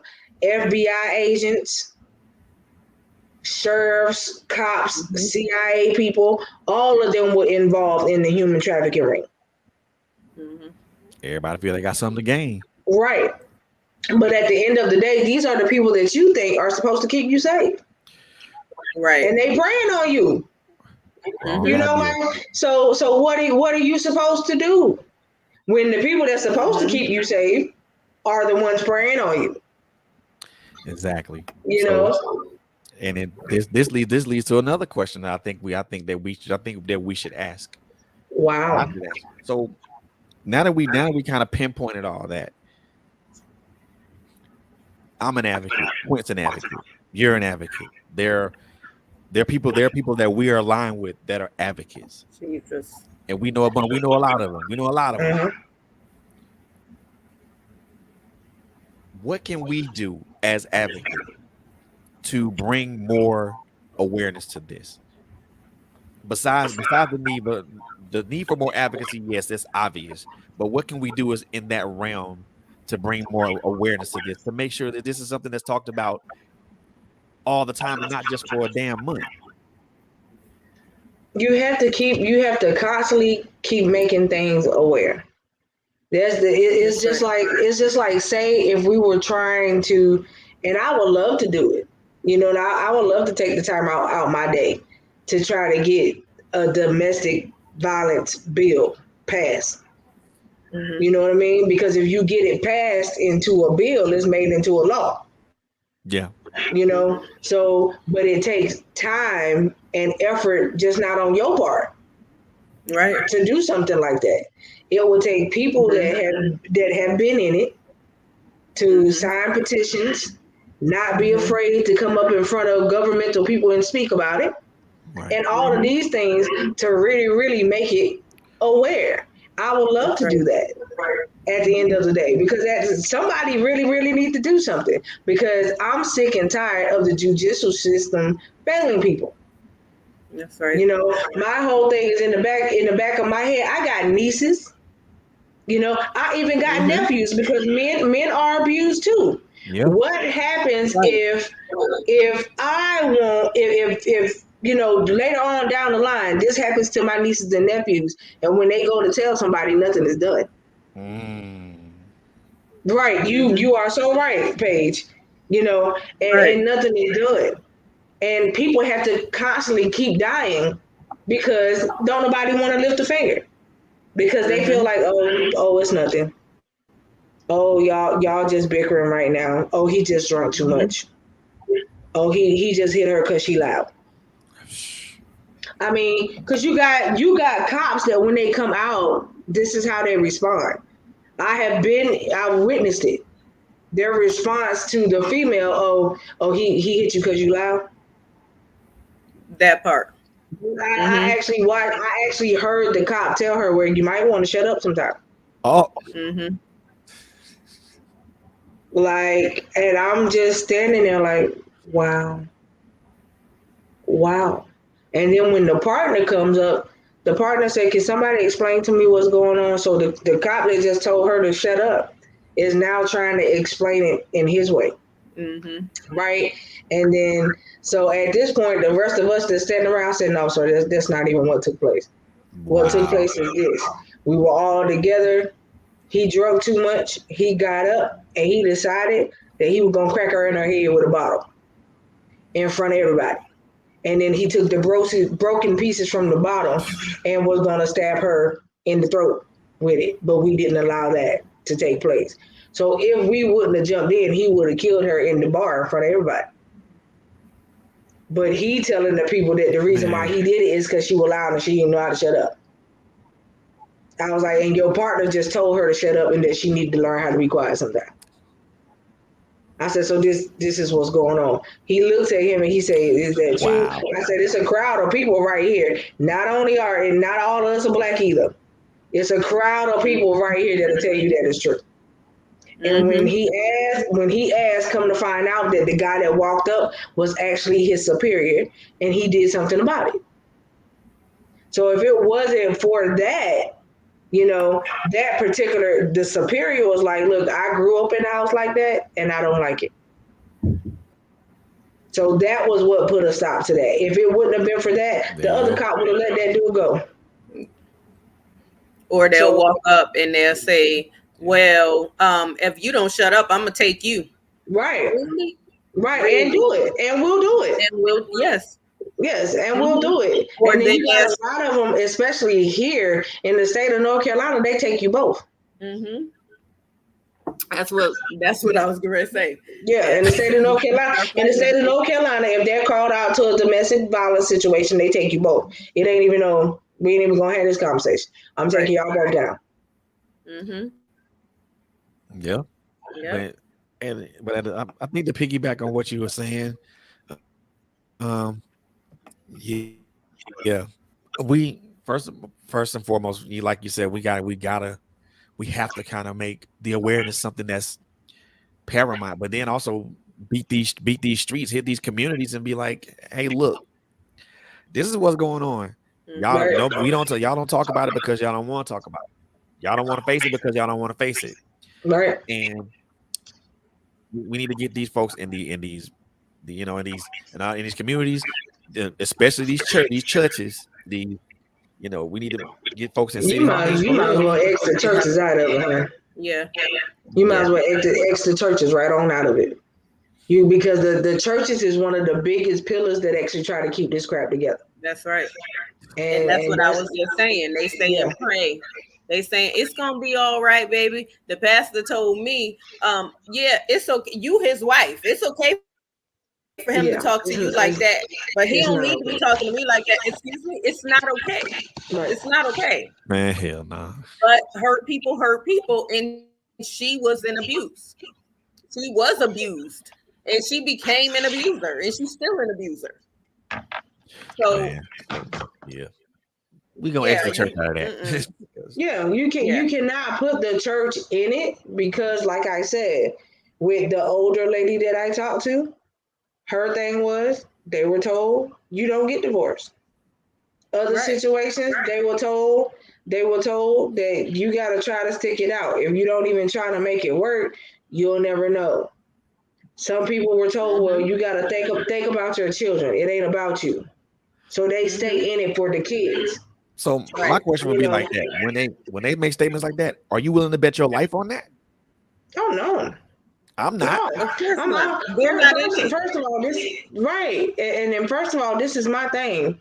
As a counselor, if I come to you for counseling, I gotta look at it's not just your credentials, but I also gotta look at the other stuff you got going on at the end of the day before I can just take what you say to heart and run with it. You know what I mean? Mm-hmm. You can't counsel me about what's going on in my home if your home's shady too. Yeah. You can't counsel me. I'm just one of them type of people. You're not gonna come to me and try to counsel me when you and your wife ain't even on speaking terms, but y'all come up in here and smile at each other so the service can go well and then we go home. Right. And you think that don't nobody know. Mm-hmm. But if looks can kill your wife, you be shot dead because your wife don't like you right now. Mm-hmm. And I did that for years in the church, looking at him and like, Lord, strike him down. Like that was my mentality. Y'all don't look at me when they say his name. Let me just turn my back all the way. They look like I want this dude dead right now. Just like a person that's looking to get married, go to somebody for marriage counseling, but that particular marriage counselor done been married 7 times, and they own divorce number 8. They on divorce number 7. Yeah. You can't counsel me. You can't counsel me.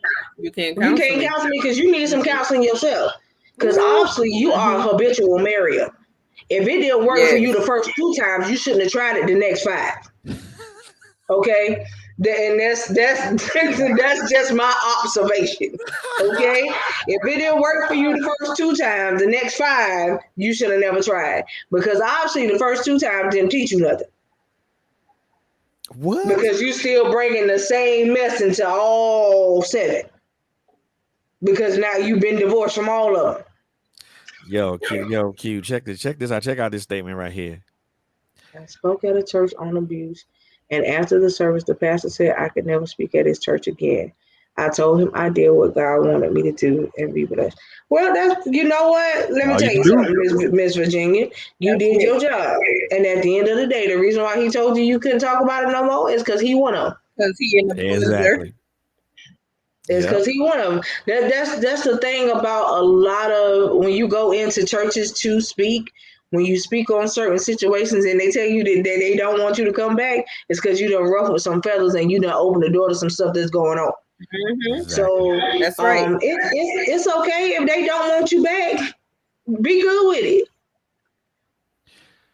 Ain't no need to being mad, because I don't never be mad.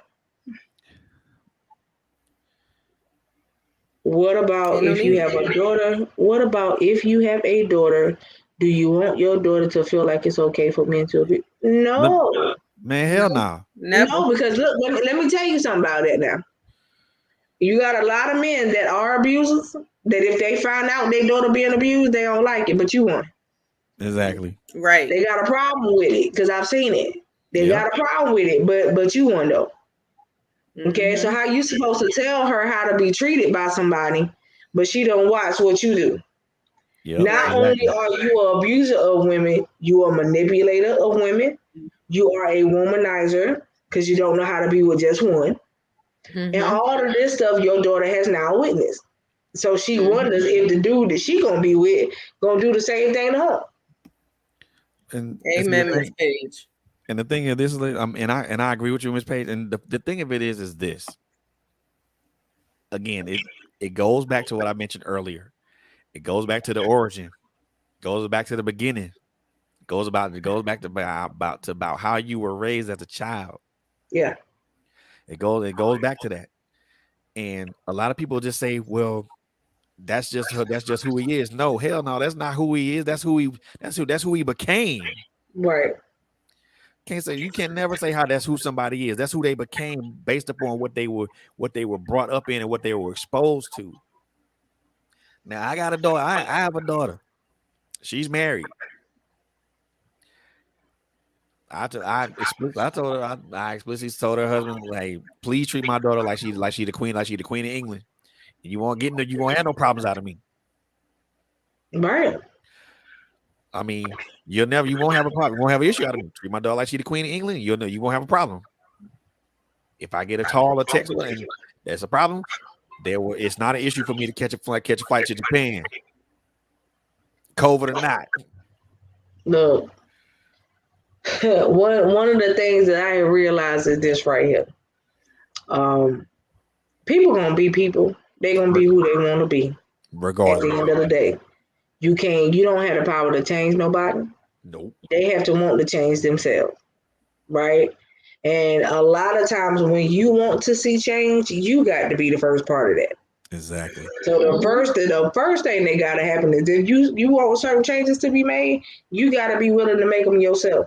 Exactly. And Exactly. this is the thing, Miss Page. I see that you say you're just having your first little girl, and you're not about to allow her to see the sign of abuse, and don't. And you tell her that it's okay to come to you and tell you That's when right. something happens to her, Mm-hmm. because you have to open that door. And that's the thing. Coming up, Right. we didn't have access to that type of door. You know, like I said, they said what happens in the house, stay in the house. Right. You couldn't go outside and tell nobody what was going on or what was happening in your house, because when you did that, oh, you embarrassing the family now. Right. Yeah. Look, now that I'm older, I can get two flips about embarrassing half of them That's right. deals. Exactly. Okay, Exactly. by doing what they did, they embarrassed themselves. That's right. Talking about you embarrassing the family. I don't care about you and your feelings. Mm-hmm. Exactly. At the end of the day, because you didn't care about me and mine. Exactly. And that's what you have to do, even if it means leaving. Yes, if you got to go, you got to go, honey. I would rather keep my sanity and my peace than to sit around stressed out. I had no peace about nothing, always trying to figure out what's the next thing that's about to happen, because you're in a place of uncertainty because of who you with and who you around. And having You never pieces. know when this is said individual or these people gonna pop off. I don't like that. I gotta, Exactly. if I'm in my home, it gotta be peace in my house. That's right. If I can't have no peace at home, somebody gonna go. I know that's right. You can trust and believe that somebody getting out, and it won't be me because it's my name on the deed. So you got to go. Yeah. So that's the whole thing. You got a lot of people that walk away from the stuff that they built, and they leave the wrong person in it. Honey, it's my home, so what's gonna happen is I'm finna clear it out. Exactly. All y'all gotta go. Right, Mm-hmm. right. If you not bringing me peace or adding to my feng shui, you got to go. Yeah. I know that's Okay. right. Miss Page and Miss Virginia, we're gonna have to have y'all on our show. Right. Yeah. Now the one thing that I saw that comment. Yes, it's the hard. It was the hardest thing that you had to do, to tell your sons that their father hurt you and things of that nature. And that's going to continue to be a hard deal for as long as they live, and for as long as you live, because it's something that they have to just kind of, I won't even say accept, but they have to kind of pull that in and kind of understand what that is and what that means. It's more traumatic for you because you lived through it, and you had to do what you had to do to get out of it. To tell your sons that, tell the boys that, would be like, no, I don't believe it. No, well, you don't have to believe it because you may or may not been around. But at the same time, that's a hard thing to say, to tell kids that. I would say it's even a little bit more difficult to say. No, I won't say that, because if a child that observes it and watches it, they're automatically traumatized, because that's what they see. That's what they're picking up. That's what they're learning. To say that to children who had no clue, I won't say it's a slippery slope, but it's going to be a hard deal for them to take in and try to understand, especially if they're young, especially if they're young boys. They're not going to be able to understand what you're saying to them. If they were older kids, like maybe like 10, 11, 12, or maybe like 13, 14 or older, then yeah, they would understand that a lot more. But you kind of have to make it plain to them and put it in a way to where they could understand it, or how they can kind of take it in and kind of analyze it and kind of look at it as a way to, well, this is what happened. My mom's here, my father's not here, but they would have to put it in their mind that even though that is tragic, it happened the way it happened because, I won't say it needed to happen, but it happened the way it happened because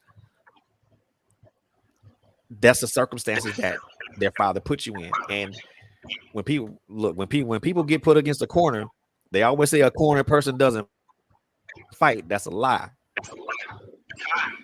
You put a person in the corner enough times, it's gonna be one time they gonna come out that corner swinging fist, and that person that put him in the corner gonna catch one. Oh yeah, because I ain't gonna let nobody back me in no corner. You ain't gonna put me up against no wall.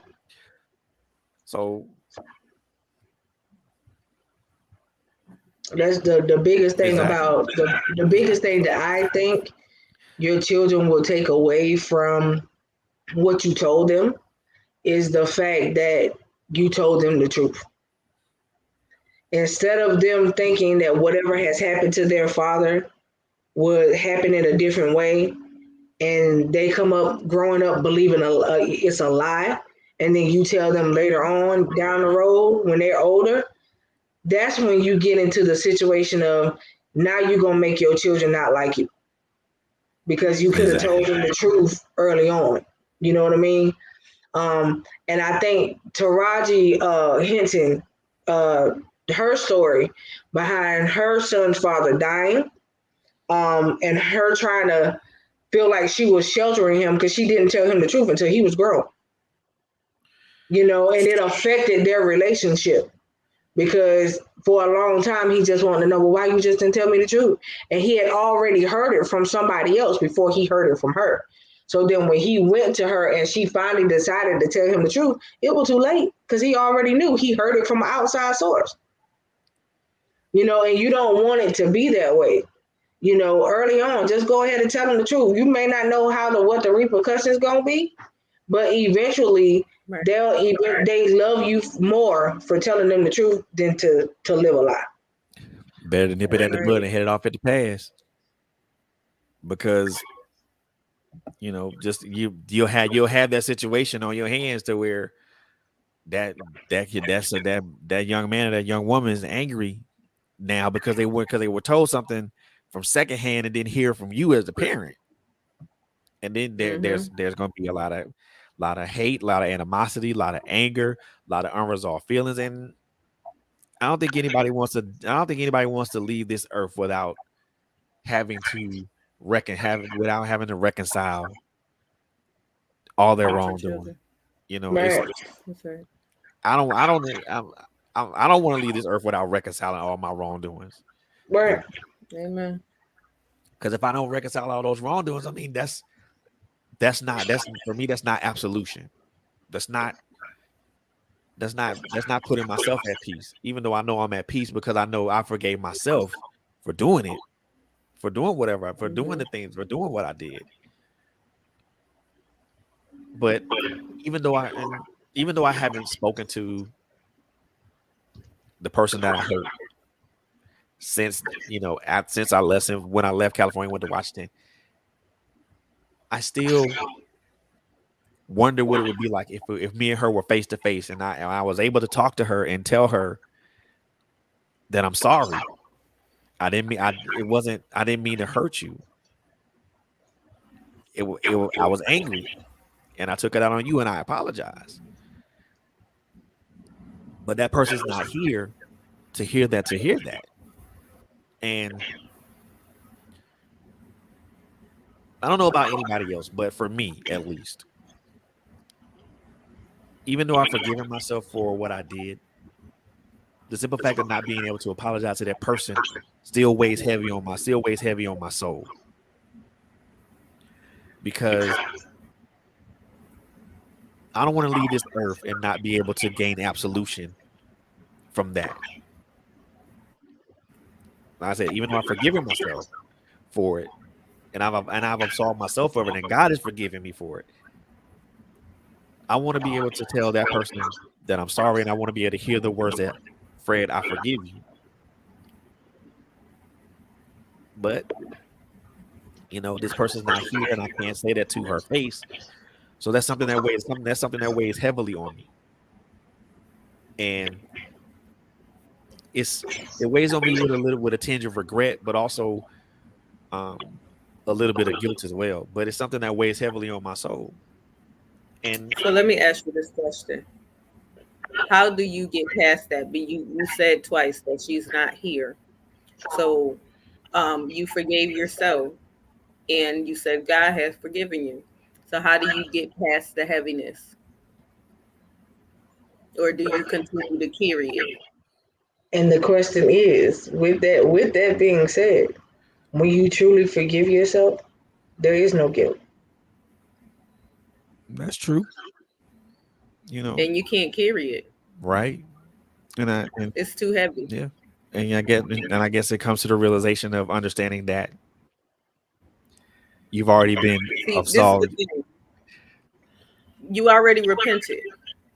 Yeah, So when you repent, you change your ways and you don't do it again. You continue to walk in your forgiveness of forgiving yourself. You don't walk in shame. You don't walk in regret. You don't walk in embarrassment, and you don't carry the weight. You have to let that go. true. You got a point there. That's why he said to cast your cares upon him. You have to let that go. You changed your ways. Mm-hmm. You're not out there abusing. You're an advocate. So now you're bringing awareness. So let it go. That part. Yes, ma'am. Yes, Because ma'am. you can't. If you are forgiven, that means you no longer carry the burden. Mhm. So the burden has been lifted. While you keep picking it back up. Looking for some semblance of reassurance, perhaps. You've already been reassured. That part. You know what though? The way you guys just put it, I never looked at it that way. Because of the simple fact of just wanting to hear those words from her. But I already heard the words from God and I already forgave myself. I never looked at it from that aspect. Because if she can't speak those words to you anymore, I mean, how can you carry that around? Right. You gonna go for the rest of your life with heaviness? Right. Nah. If she's gone, it went with her. That's the thing. When a person is no longer here, whatever happened went with them when they left. Exactly. There's nothing that you can do. It can't be undone. It's done. It's over, and you free. You're free either way it goes. You're free once you asked to be forgiven, and you was free when she left. And as long as you're walking with that weight, you walking in captivity. Walk in your liberty. Right. New way to look at it. I appreciate that because I was looking at through the wrong lens. Be free. Yeah, that's too much to carry. Yeah. Mm-mm. I appreciate that because We talk about carrying dead weight all the time. You know this. We talk about it all the time, and that's a dead weight. Y'all do, and like I said, that's let's think about it. Let's think about that in the natural. Have you ever actually carried a dead body or lifted one? Right. That's the heaviest weight that you can ever carry. Yeah. Why would you carry that on your shoulders for the rest of your life? Yeah, I see the sense in that. I see the sense in that. I do see the sense in that. Well, this is what we talked about Wednesday night. I talked about the bag lady, right?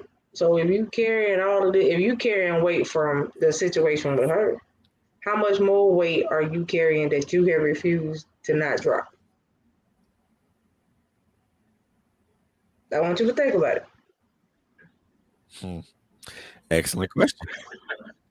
Excellent question. Excellent question. But that part. That's it. I never looked at it from that lens before. But you gotta start because you walk around and you have people that will walk around carrying dead weight until they die. and you wonder why you always bogged down. Yeah. Or you always feeling fatigued because it ain't you. You being drained by the weight that you carrying that ain't supposed to be there. You know, and that's the time. I said it Wednesday night. You got to learn how to release. Release it and let it go. It's just like if you was going to somebody's pond and they say that you can fish, but you got to release it. You got to catch it and release. We can talk about it, but I'm releasing it when we're done. That's it. That's it. Because I'm not holding that. I'm not walking around carrying that. It's not meant for me. That's it. What you did in your past is your past. You can't change it. That part. It's gone. You ain't even that same dude no more. Exactly. You know what I mean? They it happened a minute ago. It's your past and you can't change it. Right. And this happened years ago. And you still carrying it? No, baby. No. Right. Like I said, Miss the lady that I was telling y'all about that 74, her name was Miss Rosa. You don't want to be Miss Rosa. Miss Rosa have carried a weight for 74 years. Right. You don't want to be like her. You don't want to do that. That's a long time to carry. And the average body is between 100 and 150 pounds of weight that you carrying daily. Right. And imagine if there's multiple people. Exactly. Oh my God. That could be over 400 pounds that you carry. Tons of people, tons of weight that ain't yours. Right. It's just piling up because you won't let it go. Right. We got tons and tons of weight that ain't supposed to be there. Yeah. Don't need all that weight on these narrow shoulders. So forgive yourself, baby. That part. Forgive yourself for real and move on. Well, I most definitely appreciate that because, like I said, that's a new lens. That's a new lens to look at it from. Yeah, that's done. It's over with. That's what's up, man. I appreciate that. I mean, and the one thing I think that I want to kind of speak a little bit to that, just not from my personal situation, but from anybody else's situation, is, and just to kind of expound on what you guys were saying, it's so very important that you forgive yourself, because from the abuse from a person that's been on both sides of the fence, and then being from one part to the other part. I know that one incident was my fault, and I had control over that. The other incident was also my fault, and I had control over that, but I didn't have control over the individual. And you can only be responsible for the part that you play in a situation. No, that's not me saying that it's your fault or anything of that nature, but you have to be responsible for the part that you play in it, but you also have to be responsible for your own safety and well-being.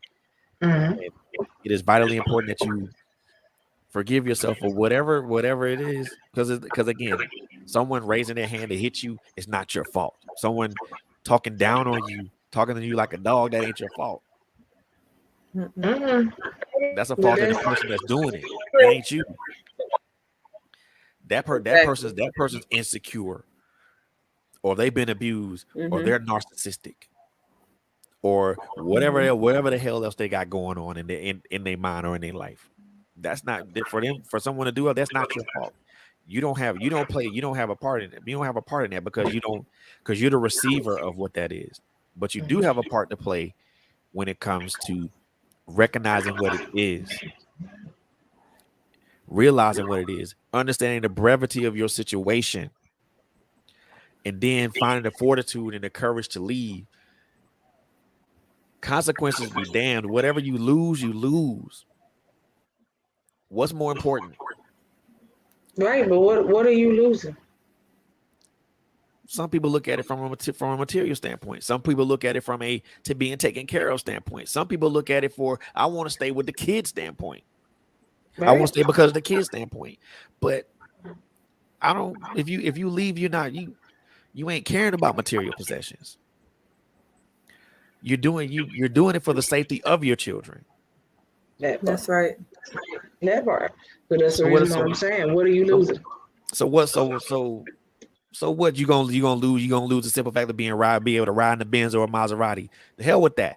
I'm in a safe place where I'm taken care of and I'm around people that truly care about and love me. I'm in a safe place where my kids where I know my kids are taken care of and loved and protected. Look, I know so many females that are the dude's trophy outside, but when they home, they his trash. That's right. I don't want to be your trophy outside when we out in public, and then when we get home, I'm your doormat. Exactly. Mm-hmm. You know, that's not how that's supposed to work. I'm gonna be your trophy all day, every day, or I'm gonna be nothing at all. Yep. You know what I mean? It's the two don't go together. It don't function right. Not gonna be your arm candy like for evening, and then by the time when the evening's over with, you talk to me like, hell no, you're not gonna talk to me like if you're gonna respect me, you're gonna respect me all the time. Right. You're not gonna disrespect me by talking down to me. The standard that we have to set, because a lot of times a person is going to do what you allow. So they're gonna try it the first time, and if you don't put a stop to it as soon as it happened, they're going to continue. So as soon as you see the sign, you have to be like, look, I'm not tolerating that. You're not the person for me. Nope. You got to go. This ain't going to work. I'm going to end up in jail. I'm going to catch a case because you right now, you bringing out another side. Like, you don't know my story. And you ain't going to get the story out of this. Trust me. Right. So, I was with say what you want. I was with a guy that was trying to date me. But I was with a guy that was trying to date me, and he used to love to play in my face. And I was like, see, look, I'm telling you, I need you to stop doing that. One day, he played a little too much and slapped me for real. Yo, it looked like a scene from The Exorcist, I promise you. I snapped on this dude so quick that it won't even no hesitation. Like, when I tell you, he got one slap, I boxed this dude down. Like, I told you to stop playing in my face. That I don't like that because you keep doing this. I'm not. That tells me that you want to slap me for real. That's what you made me feel like. And when he did it, I just went off. You know, and I was just playing. No, that's not a joke. It's just not a joke. I'm not playing in your face. Don't play in my face. The boy got the 5 fingers of death. Right. It more than 5 fingers, honey. When I tell you I boxed him up so quick, it didn't even take 2 minutes. No. And there's certain triggers. If you don't know what a person has gone through and they tell you there's certain things that they don't like, you need to take heed to that. Right. I don't like, listen, my mother was a yeller. I don't like to be yelled at. It's a trigger for me. Please don't raise your voice at me. It does something to me. It does something on the inside of me. And a lot of times I can tune you out because I used to tune her out. But at this age, it's like, yo, you're going to make me black out. Right. And please don't. Right. Certain things. No bad going to happen to you. But you gotta, just like she said, you can't do that. You can't do that because it'll take you back, like for real. Like, especially when you think it's some things that, okay, yeah, I just don't do this anymore. I don't get triggered like that no more. And you think that you're done with it and somebody do it and you react so quick, you be like, Lord, I still ain't delivered like I thought I would. For real, it's a whole reaction. And I tell people all the time, like, don't do little stuff around me because it's going to cause me to react. And I sit back and I'll remove myself from the situation so I don't have to react to it. Right. So I'm going to let you be over there.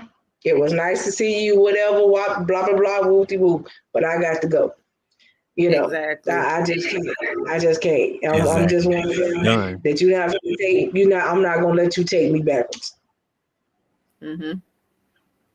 Exactly. But this has been a very, very. This has been a great conversation, and I really want to try to spark up more conversations with not just us three, but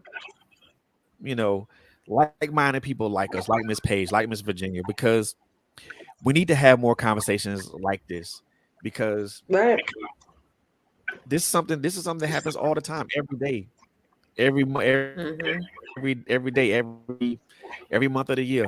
It shouldn't be regulated to just a month. Right. This needs to be awareness needs to be a 24 hours, 7-day a week, 365 day a year thing, because the more awareness that's brought to it, the more impact that can be made. The more we can lean on these community leaders and these lawmakers to make laws that protect victims of domestic violence. And it doesn't matter if you're a male or a female, Right.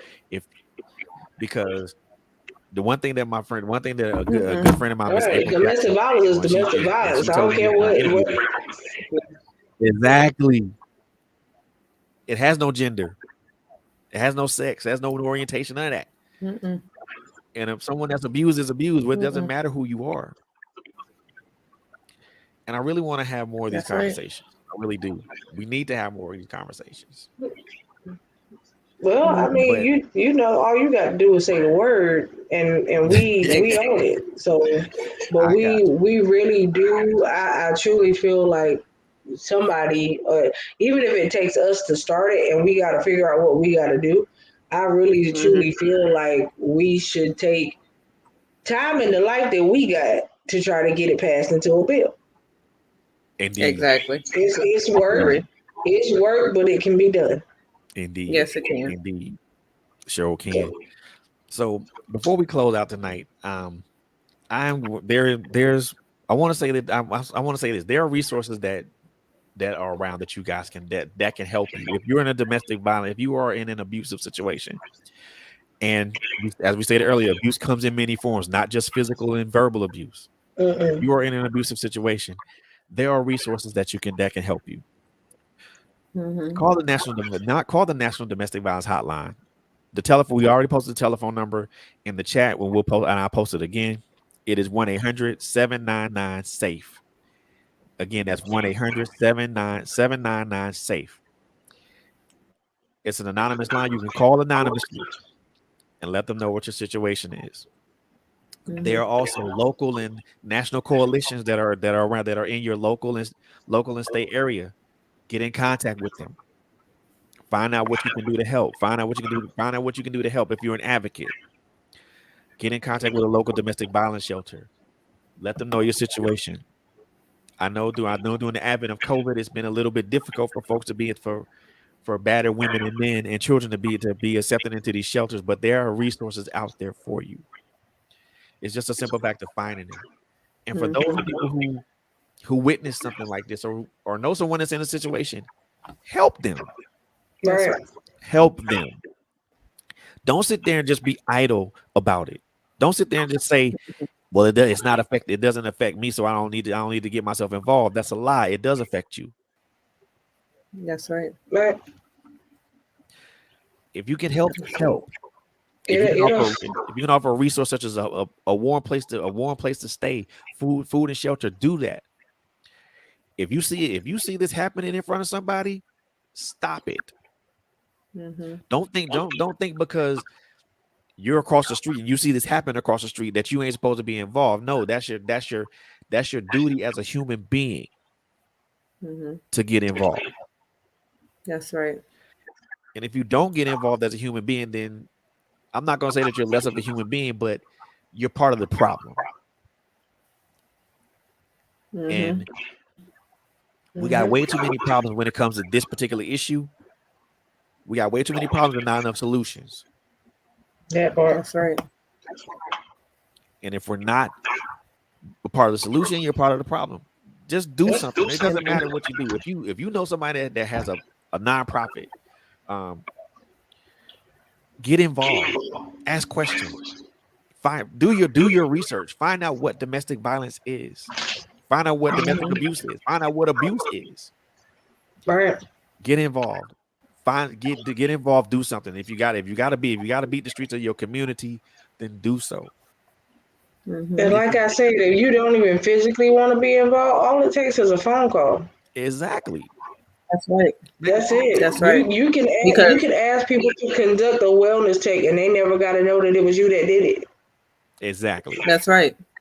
And I mean, even just dialing 911, because I was in a hotel room one day. I was out in Virginia for work, and the man next door was beating the girl, and I was like, okay, wait, it's 1 o'clock in the, are they here? Hold up. I dialed 911. I said, listen, there's somebody, I'm at this hotel, there's somebody fighting. And they came right out. And then I called the front desk. Yo, you got a domestic violence situation going on in this next room. I'm in this room. They're right here. So, and they like, we heard it. Okay. So I did my part. I'm not going out there. Right. But I did my part. And the cop showed up. I mean, it is what it is. You can do something to get involved. I never had to say my name. I just let them know where I was. And that was it. Yep. It's simple. That's it. And it take 2 minutes. That part. That's it.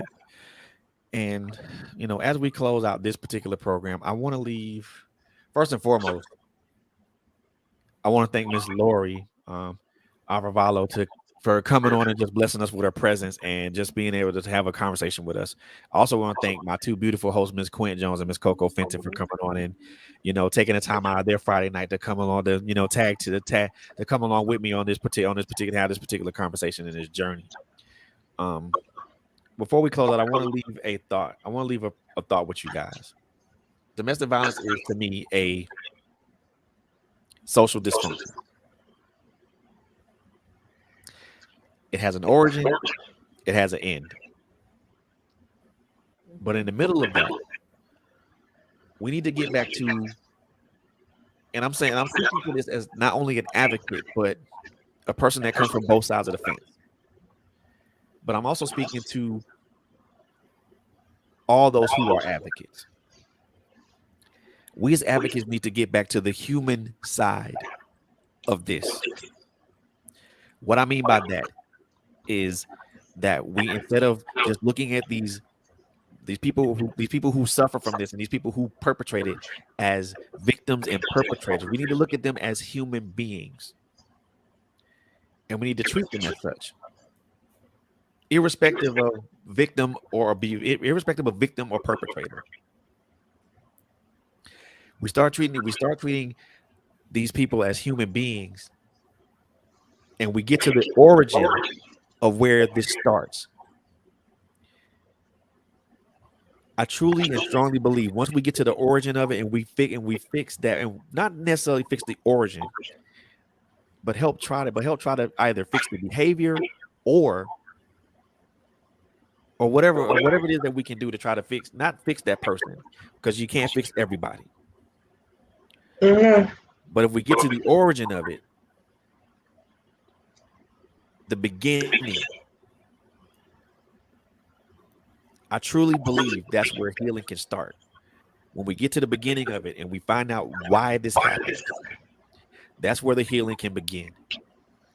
Right. If we don't look at it from that aspect, from the beginning part of it, we'll never ever get to the middle part or the end of it. And that's my thought. Ms. Coco and Quinn, if you guys have any thoughts on that, well, I'm pretty sure the audience will be more than happy to hear it.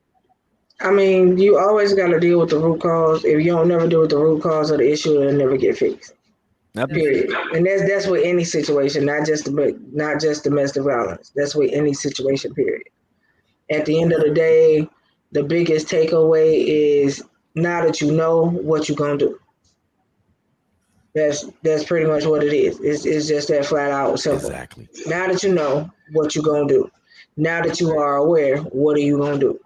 You know, what is gonna be your stance? What's gonna be your takeaway? Exactly. And to Miss Paige and Miss Virginia and even Miss Jennifer, please do not hesitate to send us a friend request so that we can have a chat. Because if you guys are serious about joining with us for us to really try to get this thing passed as a bill, we can do it. I truly feel like if we band together, it can get done. Yep. And so, like I said, that's something I'm serious about. So, at the end of the day, it has been a blessing to be on the show, the panel tonight. As always, to be up here with Fred and my sis. And at the end of the day, like I said, Yes, now sir. that you know, we all are aware of what we're gonna do. That's right. That's right. So that's my take. And with all that being said, listen, guys, if you're in it, find strength to get out. Find a resource, find a shelter. There are some hotels that may have rooms that they dedicate just for domestic violence victims. Yeah. Go in and talk. I mean, find somebody that you can talk to. There is help. You can inbox us. You can inbox Fred, and we will do whatever we need to do to assist you. But we need to do something. Get help. Get help. Don't stay in it. Please don't stay in it. Help is out there. More advocacy is important. But we can't have advocacy if there's no awareness.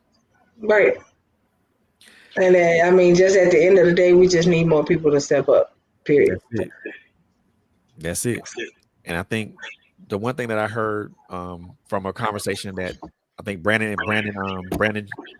Marshall and Des Bryant were talking about, and I was this is off a show that I was watching, I Am Athlete, and Des Bryant said something that was very, very pivotal.